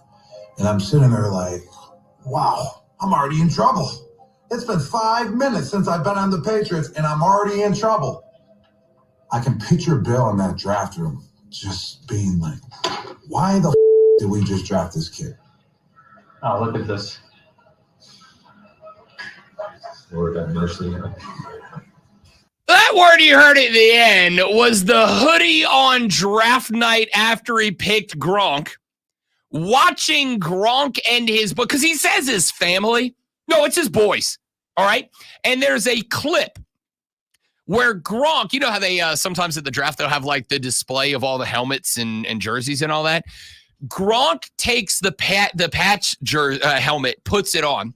One of Gronk's boys takes down the Detroit Lions helmet and puts it on, and they are headbutting each other wearing these helmets. It shows Hoodie, and he's like leaned back in his chair, and he's got this like, he's got like the hand on the chin, like, oh God, what am I watching? And he just watches Gronk and his boy headbutting each other with the helmets on, and he goes, oh, Lord have mercy. You know how sometimes you have you got a dude in your life, you got a buddy in your life, and he comes home with a chick that is just completely not his vibe, right? Just completely not his type. And you're like, dude, what are you doing here? How is it? In what world is this gonna work? That was Gronk and the Patriots. The most buttoned up suit and tie organization in football. Draft a guy who brings not his family, his squad to the draft, and they just start headbutting each other when he gets drafted. And yet Gronk would go on to be one of the greatest tight ends to ever play the game of football. Incredible. Ever think that maybe management thought that about you when they hired you? In 10 minutes. Yeah, 10 minutes. You know, well, okay. I'm just using you as an example. Radio, period. I think there are times where management just kind of goes, oh. I will say, I did have to come up here and audition. They knew what they were getting. All right. But I would absolutely agree that first on a time I station ever saw auditions ever in my nearly 30 years of radio. It was interesting. It's honestly the first one I ever had to go through. All the other jobs I just got. All right. Not this one. I had to audition. So they knew what they were getting. I am going to proudly say that on a station with Alonzo Cole and Diesel, I'm absolutely the Rob Gronkowski of this station. That's not a question mark. That's a statement. Derrick Henry, very good at football. Derrick Henry on Monday Night Football against the Tampa Bay Buccaneers reeled off an 88-yard run that he did not score on, got caught at the very end. Well, if you are one of the millions of people in a state where sports gambling is legal, you may have had Derrick Henry to score a rushing touchdown at like 3-1. That's pretty low. A rushing touchdown. I'm going to see just rushing touchdown at 3-1. He did catch one. And if you had Derrick Henry to score a rushing touchdown, you were probably bummed out because for the first time in 6 games, he didn't have one. Why? Because he got run down by the Buccaneer defense. Well, somebody tweeted Derrick Henry and we're like, yo, you bum. How'd you get caught and not score? And Derrick Henry responded. Hello, everybody. Yeah, I'm sorry y'all got caught. I'm really mad about this. I got to get back on the track and work on my speed.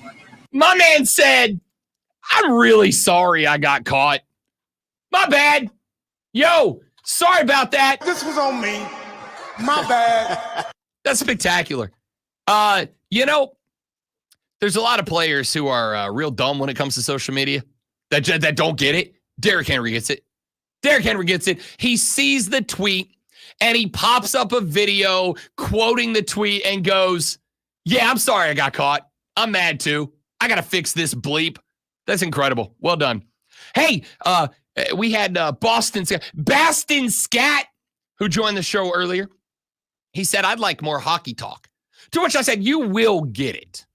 But it's got to be after the World Series because this is a baseball area. It's got to be after the World Series.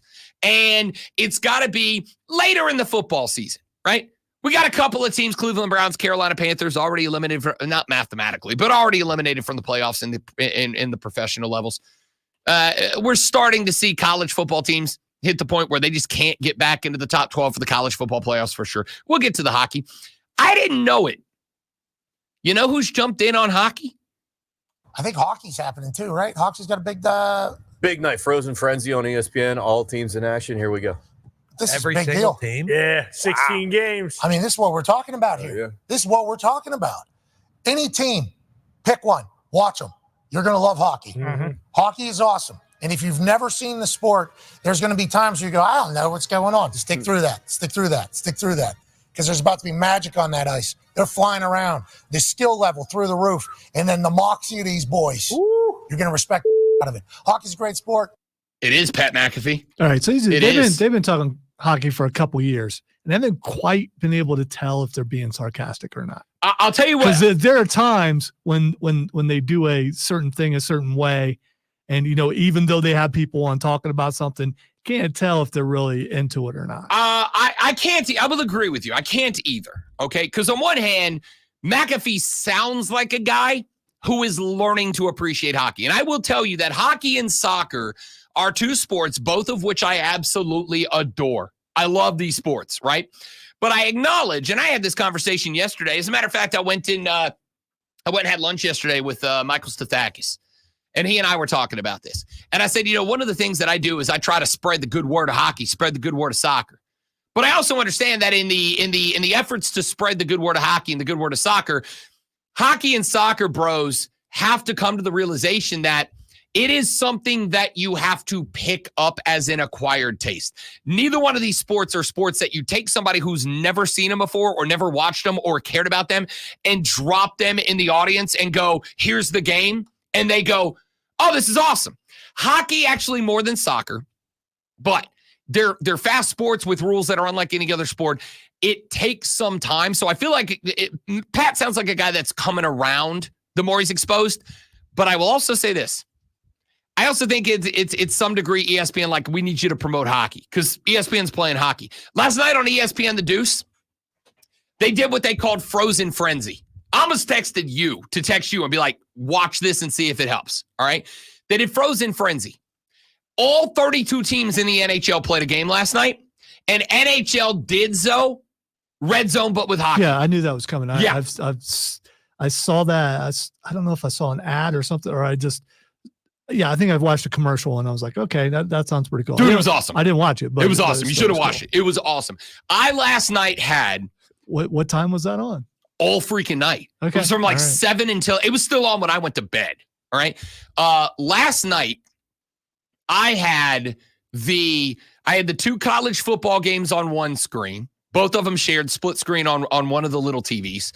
I had the Carolina Hurricanes game on one. I had the NBA games on one, and I had the Frozen Frenzy on the big TV because the wrap-around coverage of hockey was incredible. So it's that Pat McAfee may have been doing it because of the fact that ESPN had it and they needed to promote it, and why not do it on McAfee's show? But he talks like a guy who gets it. Let's stay right there for just a minute about the Pat McAfee show because, as I mentioned earlier, I will absolutely take accountability when I'm wrong. I think it's important, and I don't think enough dudes in my industry do that. We make predictions, projections, prognostications, and predictions. And sometimes we get them wrong. And I think that it is important to own when you are wrong. I did it yesterday. I made a big apology for something that I got wrong. I'm happy to do it. There's nothing wrong with being wrong, all right? I get it. You got to know ball, but there's nothing wrong with it. However, as much as I'm willing to acknowledge when I have screwed up and I am wrong about something, I am equally as feverish when it comes to patting myself on the back for being right. Off-season, Derrick Henry becomes a Baltimore Raven, and I said, watch this. You give this man 3 games to find his footing, and this dude is going to be the perfect fit for the Baltimore Ravens. In fact, I went so far as to say this signing should not have been allowed because it's going to be too good. Derrick Henry alongside Lamar Jackson will be an NFL cheat code. Here's what Mac had to say about it. An AFC North team that has been a freak show offensively. They're running it all over the yard. Now, remember at the beginning of the season, John Harbaugh came out and he said, we're not going to be having Derrick Henry run the ball 34 times. No. He's the 327th highest paid guy in the entire NFL. Okay, well, he's not going to be just our team's going to go on his back. We got a lot of other weapons. We want to keep him around for the long haul. That's not what our team's going to be. And then they started doing that, and they started realizing, hold the phone. Maybe Derrick Henry Patrick Ricard and Lamar Jackson in the same backfield is an unstoppable force. And then you add in 2 very good tight ends. And then a couple wide receivers. Bateman goes bananas last night after Zay gets hurt, but Zay's still there in existence. You have a multitude of weapons at your disposal if you're the Baltimore Ravens, and we should use them all. And we should understand that if this one of one can get rolling, everything else is wide open. Lamar Jackson's pass game, I think it's like the 5th highest of all time for his QBR or rating or something. If it was to finish this year, their yards per play would be like all time if it was to stop at this time. Their amount of success they're having would be like all time. They're like the greatest show on turf right now offensively. And as soon as Derrick Henry signs with the Ravens, a lot of us go, this feels like cheating. Yeah. This feels like the perfect match. Yeah. You know who one of those people was? Me preseason.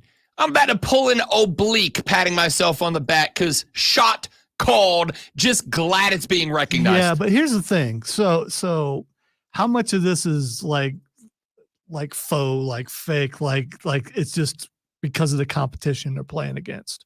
I don't think very much I at want all. to see what they do against some of the better defenses. And yeah, you can say when they play Kansas City, Derrick Henry, he had just started there. So I get that. Can they beat the other teams? Because if playoffs started right now, Kansas City would have the bye. They would have to get through some other teams to get there. Can they get through the other defenses to get to that game? Baltimore has got Cleveland coming up. Win. Denver coming up. Win. Bengals coming up. Win. Steelers coming up.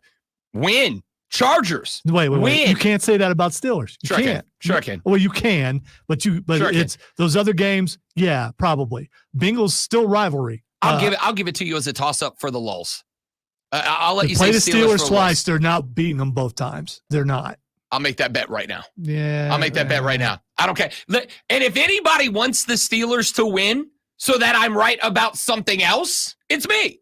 I want Russell Wilson to win every game the rest of the year because I look like the stinking genius I am. I said it enough. Now you finally admitted it. Good.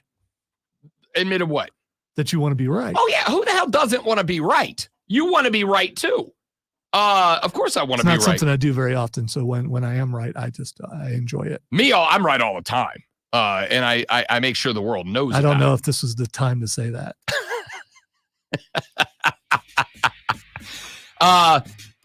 I'll put it this way. Here's the schedule for the Ravens. Browns, Broncos, Bengals, Steelers, Chargers, Eagles, Giants, Steelers, Texans, Browns. Best defense they have to play the entire time would be Steelers, right? I guess. Maybe the Texans. Maybe the Texans. But I'll say this. The Ravens. In a shootout, they win every single one of those games for sure. Bingo. If they go up against a decent defense, we'll see. I am not saying the Ravens are going undefeated because it's the NFL and that's really they hard to already do. Lost, but you mean the rest? No, the rest of the ride. Okay. I'm not saying the Ravens are going undefeated the rest of the ride because it's the NFL and it's hard to do. I am saying there's not a game on the schedule where the Ravens aren't going to be favored by at least 5.5 points. And I'm including the Texans in that group. All right. On the Vegas line, they won't lose another game. They'll lose 1 or 2 because it's the NFL. But this team's good. This team's scary good. Back after this on the Rob Brown Show on the Fan Upstate. Not world. All right, guys. One more live when we're coming back. Appreciate y'all. Stay right there.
That's something we come in here and Oh, for leave, sure. and leave it. It definitely sure. it'll be a feature on the Pulse if I sure. get it.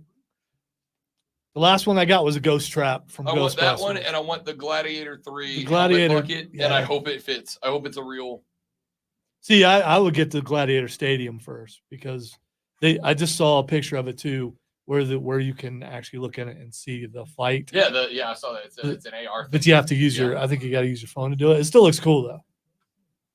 It's a good move on their part because a lot of people collect stuff, and I'm one of those people.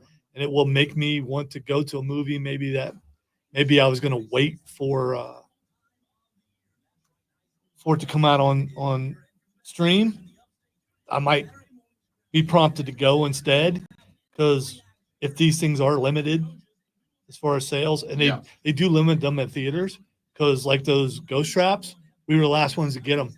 And it was like the first night of the movie. Really? Yeah, because people come in and buy them. Yeah, now. I'm sure.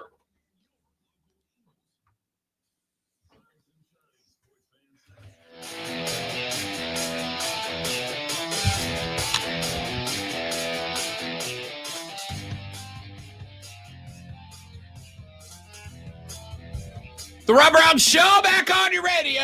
Moving towards the conclusion of a Wednesday afternoon. Tomorrow on the show, very busy day. Of course, we have got coming up tomorrow at 8 a.m. We'll be joined by Lulu Kesson of the Greenville News to talk South Carolina Gamecock football after the big win on the road out in Norman, Oklahoma over the Boomer Sooners. The Gamecocks on the bye this week.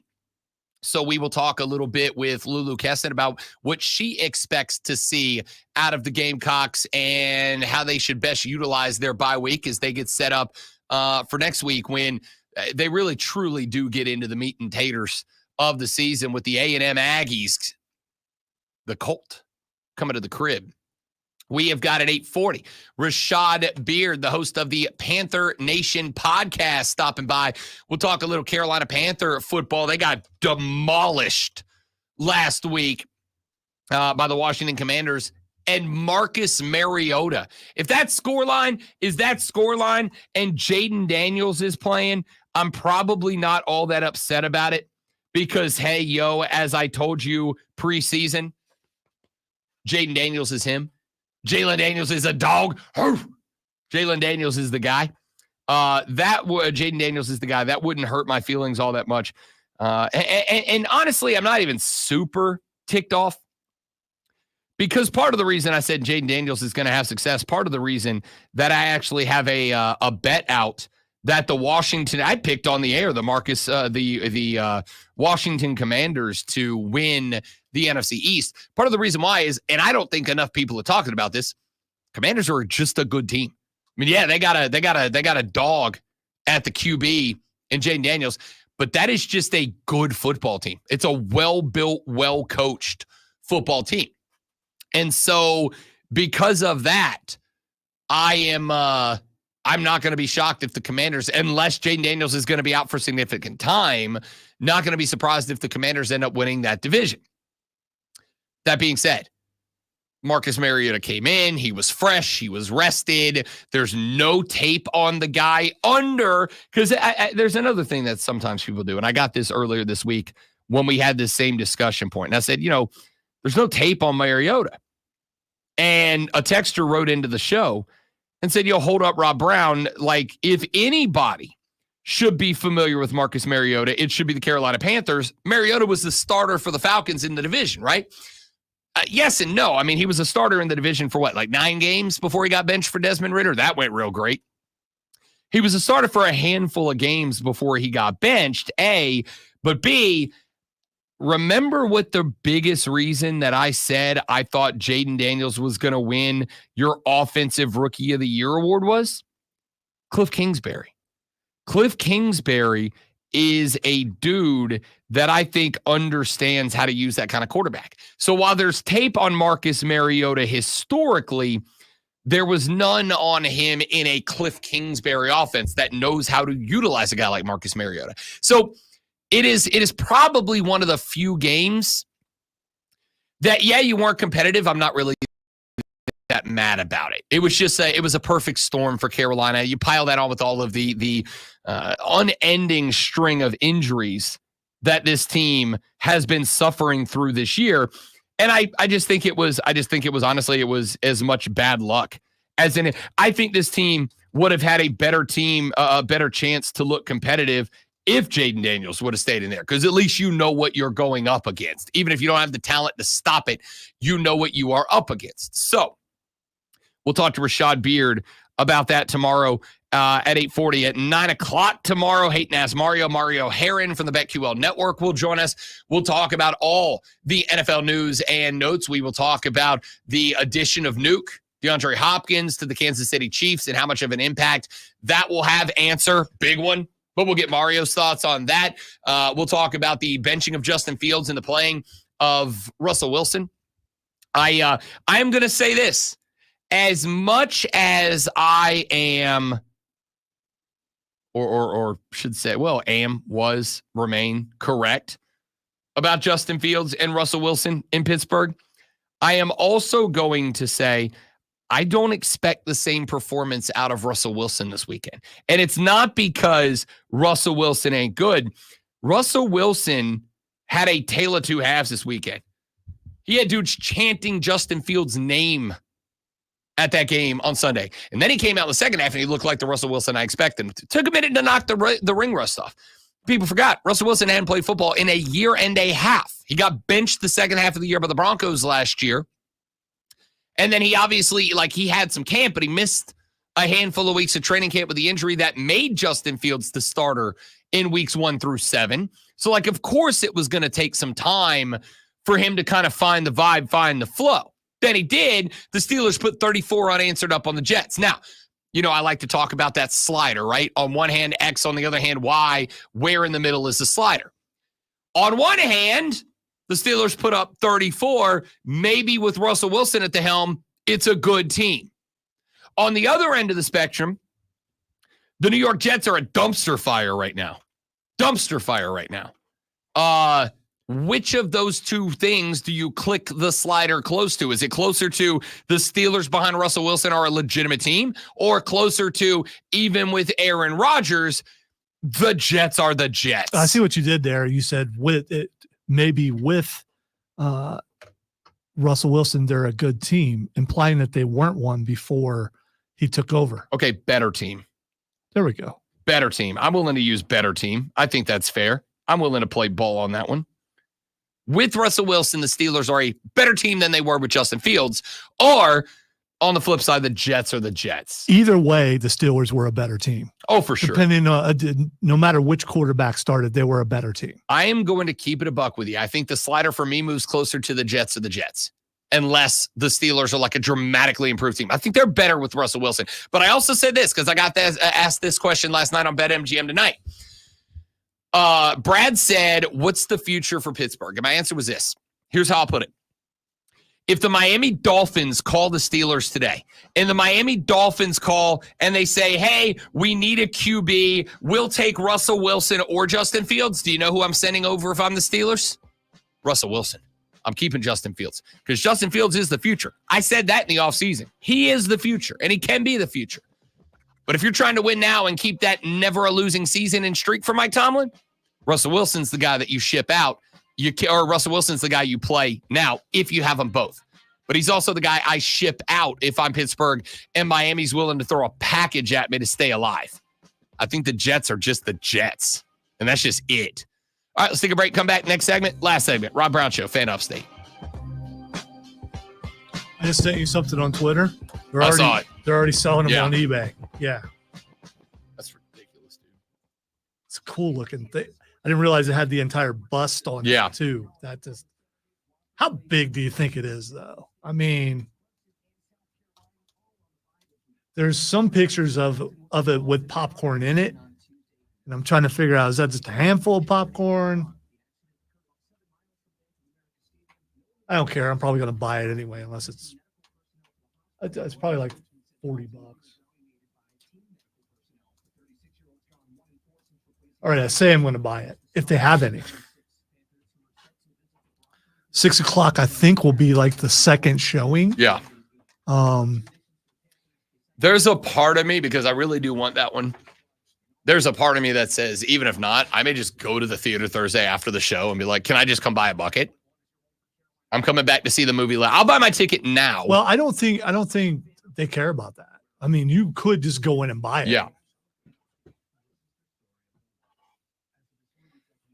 I wonder if. But I got Comic-Con Junior coming up this weekend. See, if I was and them, it's like, okay, do I save the money for that or do I buy this? Yeah. If I was them, I would say you have to buy a movie ticket, and the movie ticket gives you the ability to buy the bucket. Okay, there's You an can't just buy iPhone the trying bucket. to connect to our TV right now. All right, it's off now. It's off now, but was that your iPhone? No, I don't have an iPhone. That's right, you I'm don't. Team Google Pixel. It was not me either. So, I mean, unless the government's trying to use my phone to call our TV, which they could because it's the government. But The government. that was weird. I've never seen that happen before. My phone every now and then, like mine connects to Chris's thing all the Let's time. do it. Look. T Steel. We know who that is, don't we? Yeah, we do.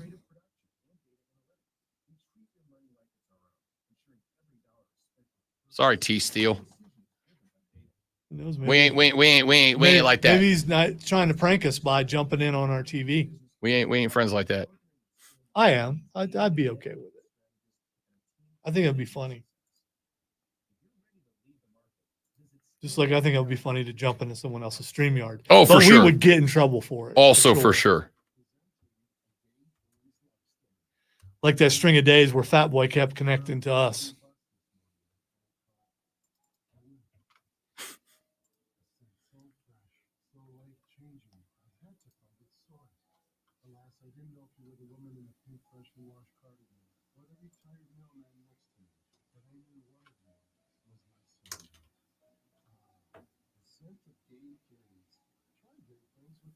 Now we could have a lot of fun with wire to wire by doing that. Oh, for sure. For sure. Just jump in and throw ourselves up into the thing and just be getting in the camera like this. You could do that. I still wouldn't get as close as Cole does when he. Anyway.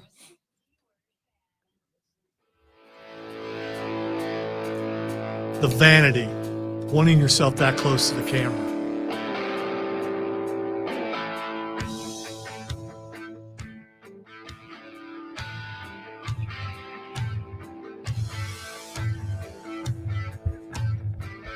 The Rob Brown Show, wrap it up right here on the Fan Upstate. Rob the Great One Lonzo with you. 844-326-3663, 844-FAN-FONE. If you want to slip in here for the final few minutes of the show, you can text us 71307, 71307. Start your text with FAN, F-A-N, FAN, F-A-N, and we'll read them on the air. You can shoot us a tweet at The Rob Brown Show. You can tweet Lonzo at Lonzo on Word. You can get it. Everybody up in here at The Fan Upstate. And do not forget, the Ray Memorial Hotline is open for you. Go to the Odyssey app, AUDACY, put it on all of your digital devices. Once you have done so, go to the Fan Upstate page. Click on the little heart icon, and that way every time you open the Odyssey app, it brings you right to us. Or should I say it brings us right to you? You can listen to the station live 24/7, 365, streaming anywhere that you have got an internet connection and a speaker. And once you do that, go to the Fan Upstate page, and right in the middle of the page, you are going to see a little circle button with a microphone logo in it. I want you to click that little circle button with the microphone in it. And once you do, it is going to allow you to record an up to 60-second voice message. That voice message will come directly to Lonzo and I. We can play them on the air. We can listen and respond. It just opens up a wealth of opportunity for you to communicate with myself, with the Great One, and with the dorks over on Wire to Wire just by pushing a button. The Ray Memorial Hotline, available only on the Odyssey app. That was an off-color comment. Yeah, when it that's comes to because retaliation. Diesel keeps making D&D jokes about me. So He does. Oh, Yeah. okay. So he deserved it. yeah, Okay. for sure. All right. For sure. The Ray Memorial Hotline, only on the Honesty app. Texter says, Rob, I am a diehard Panther fan. In this last game at Washington, I barely watched because I feel like it's the same thing every week. If we get the coach, we ain't got the quarterback. If we got the quarterback, we ain't got the coach. If we get both, we ain't got a line. If we ain't got a line, we can't win 4-7. That's from Chris. Chris, appreciate the text, buddy. Listen. Lonzo, are you still optimistic about Dave Canales? Because there's a lot of Panther fans falling off the bus right now. Really? Really? Let's see what quarterback he gets in the draft. What are you saying? Remember all that speculation early on? No, it's not. It's now. It's the time to start looking at the quarterbacks that are coming out. What's your line of logic that has brought you to about Dave Canales? Which is a direct quote, by the way. And exactly how I sounded too. I kind of nailed that. I think I had a little I'm more. like the Frank Caliendo of the I station. had a little more bass and phlegm in mine, but anyway, yeah, there we go. There we go. I regret doing that. I think much in the way that Dabo has been criticized with his positivity. I think Canales is starting to rub me the wrong way because he's still so positive in the midst of this is not good, dude. I mean, sad, man. No, it's okay to come in and go, hey, this is a mess. But they brought me here because it was a mess. It's going to take me a little bit and me and my staff to get it together. And some members of the staff will be here next year. We're going to reevaluate, and some will not.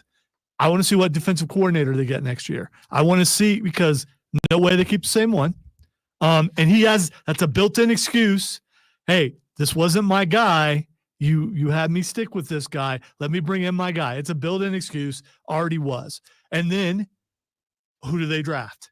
And does he have say-so, or is Nicole involved in this one? I don't have any issue with that. Just I hope all the quarterbacks are ugly and not cute.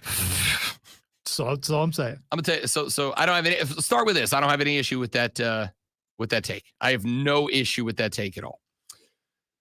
What I will say is I compare, the show. We compare everything to either food or relationships or wrestling. Those are the three universal shared experiences. Everybody loves food, relationships, and wrestling. I'm going to go with the relationship one here. Here's the relationship comparison. The wife and I are very different people. We get along great. We're like Janet Jackson and an animated cat. We get along great. Opposites attract. The music video. It was not Janet Jackson. Paula Abdul. Oh, I'm bad at radio. Yeah, it's Paula Abdul and an animated cat. Opposites attract. All right. Which rumor was it was Arsenio Hall that actually did the singing on that. But yeah, I think I've heard that before. Yeah. So much like Paula Abdul and an animated cat, we dance around the house to various music. But we got a lot in common, a lot. It's just, personality differences. And one of them has led to her saying the sentence multiple times. I don't understand why you're not mad at this. Because when situations arise, which can be frustrating, stressful even, this makes her sound bad, and it's not. But she is very, she's emotionally charged, I think is the nicest way. I don't want it to sound bad. She doesn't turn into a different person, but her motivation, ambition, her drive to get things done is a very emotional push, right? Whereas I'm the opposite. I shut up. I try my best not to let emotion drive at least the decision. It's not to say I don't get mad, but I try not to let that drive the decision making. So if we're in a situation where something's going sideways, I usually try to hey, take a breath, relax. Don't let emotion control the situation. Let logic dictate the situation, right? And so there will be situations where something bad will happen. In fact, we were down in St. Augustine, and we had a little issue. And she was like, and she bust her ass to get stuff done. But she's like, I don't understand why you're not mad right now. And it's like, oh, I'm not happy about this. But being mad isn't going to do anything. That's not going to fix it. What's going to fix it is figuring out the solution and attacking that. And I kind of feel like that's the Canales approach, right? Like the Canales approach is it doesn't do us any good right now for me to come in here and go, hey, we know everything sucks butt right now. Everything's miserable. You're all miserable. It's not going to help, right? Like, great. What does that change? What changes is that Lonzo goes, oh, well, at least he's upset. Like, okay. I don't think Dave Canales is having a good time right now. You feel me? I don't think Dave Canales is like, can't wait to get to the office this AM because everything is awesome. No, I think homeboy is miserable right now. And why wouldn't he be? Well, here's the thing. So remember Frank Reich was always really positive? Sure. So you can't help but just a little bit part of you going, yeah, we've had that recently. And yeah, don't need that again. Just get a little upset, dude. I mean, just show some, I can't believe that this went this way. We're doing our best, we're going to do something. I don't know, but there's just something about the positivity that's bothering me on a team that's this bad. The audacity. I try. People probably don't believe it. I try to be as positive as I can about every situation. And when people get really upset, except for my own situations, then I just, I get emotional. Worst case scenario. Yeah. I mean, you've seen me do both. But when it's someone else's situation, I try to go, hey, I get that you don't like this guy, but here's what this guy can also do that's very positive. It's fair. I'm not gonna bang the drum against that. But don't you get a little Frank Reich feel to it a little bit as far as his press conferences and all that goes? Not necessarily. Because here's the thing with Frank Reich. Here's the difference to me. Give me some John Fox anger. Here's the difference to me between Reich and Canales. Frank Reich got on the stage, and it sounded like blind, naive optimism.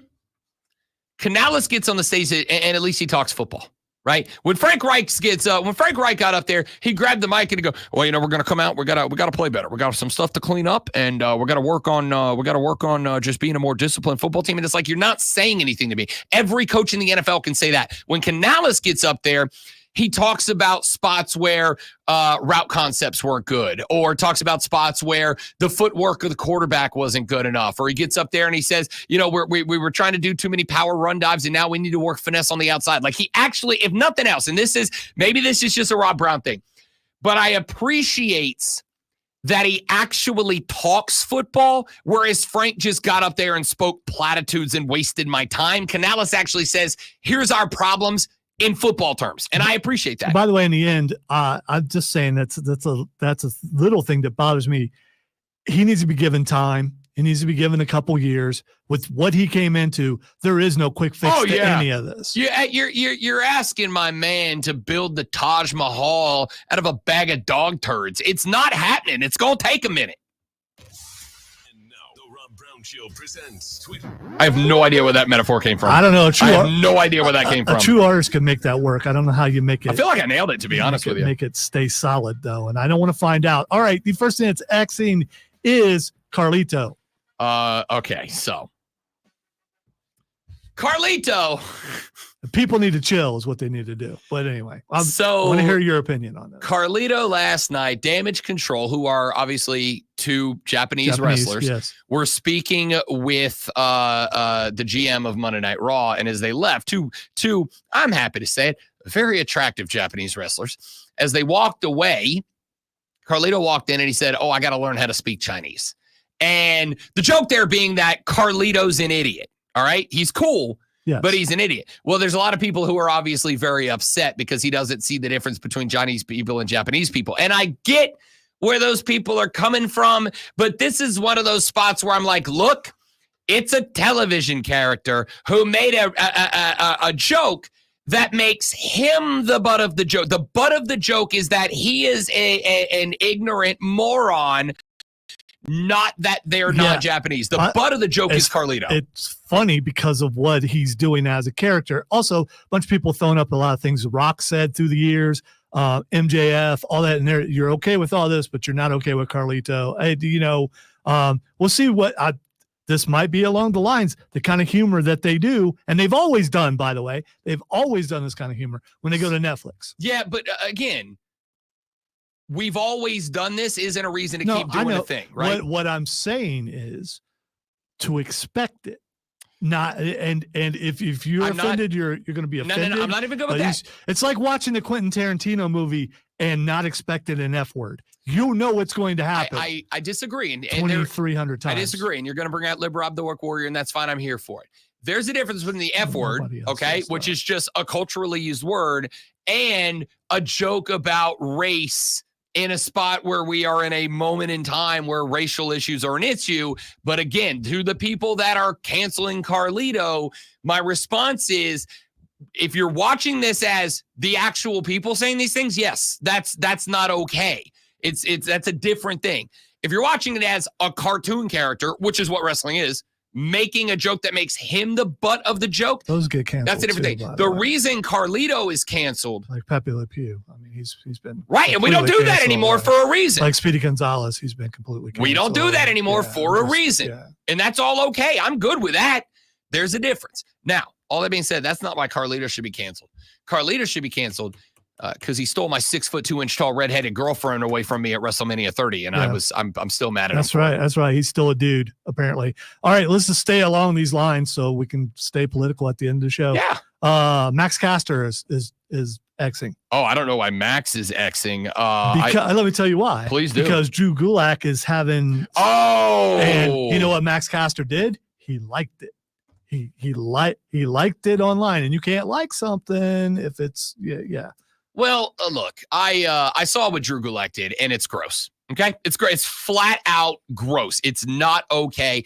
Drew Gulak is no longer with WWE because of accusations of him effectively sexually harassing women behind the scenes at WWE. They gave him the boot. He was on an indie show last night, and he had a female wrestler in the ring, and he's like, "Have I ever made you uncomfortable? No. Have I ever made you feel threatened? No. Well, I should have." And then he powerbombed her. All right, it's gross. That's not something to make a joke out of, even as a cartoon character. It's not okay. So should Max Caster be canceled because he liked the video? I would want the explanation from Max Caster, because I will also say I have slipped and hit the like button scrolling on Twitter on some stuff I do not want seen publicly that I like. Ted Cruz liked a stepmom porn video once. I hope Ted Cruz isn't on his official account cruising stepmom porn videos. Bad things happen sometimes on Twitter, and I'm willing to give grace for it, but I want the explanation. Like maybe he thought he was clicking save to come back and address later as problematic. I don't know. Okay, finally, one last thing. The most non-NPC person in the world, it is their birthday, Ryan Reynolds. Ryan Reynolds. You know what? Nobody, I mean this. There are very few actors that have won me over like Ryan Reynolds has. Used to be the dork that I hated from all the stupid rom-coms that my girlfriends made me watch, and now he is the savior of comic book movies. He's 48, by the way. Oh, God. And I look like this? Son of a... Happy birthday, Ryan, you handsome... Dang it. Y'all have a great rest of your day. We're coming back tomorrow to start looking ahead to the weekend on the Rob Brown Show. Don't drink or drive. It's the Fan Upstate. Goodbye. Let me tell you what they done done. They done kicked your ass, son. Woo! Oh, dude. All right, let me go answer all these emails that I got during the show that I really don't want to answer, but I have to anyway because I'm a professional and I have a job to do. I don't think anybody else needed to know that, but I mean, yeah. That's okay. I'm a man of the people. So I sent Roy that email. He emailed me back and said, thanks.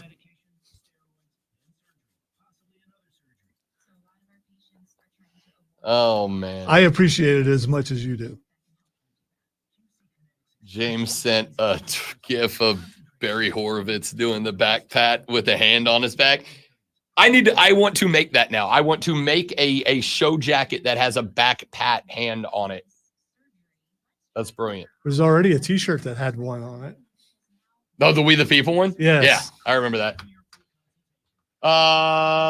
Max didn't just like the video. He quote tweeted it with a love this. Oh, that's not great, Max. That's not great. And of all people, Max Casper. Oh, come on. He gets in trouble all the time. Remember Yeah, when we talked to Tony about the rap? Kayfabe trouble and rap lyrics. are No. one thing. He's been legitimately in trouble and backstage for some stuff that he said. So it's not really That's that not much. that's a real bad look. That's a real not okay thing to do. Because I saw that and I watched that video that Gulag was in, and I was like, yeah, no, I'm done with you. There's no path to redemption from that. I believe in second chances. You start to lose me with third and fourth. All right, dudes, you're all spectacular people. Thanks for being here. I have stuff to do and things to do them with. I almost said people to do and things to do them with, but that would have been real bad. So I would not have quote tweeted it no, if he I would did not that. have quote tweeted that either. Have a good day, everybody. Tell your friends about us. Help us grow the show. We want to be famous. Goodbye.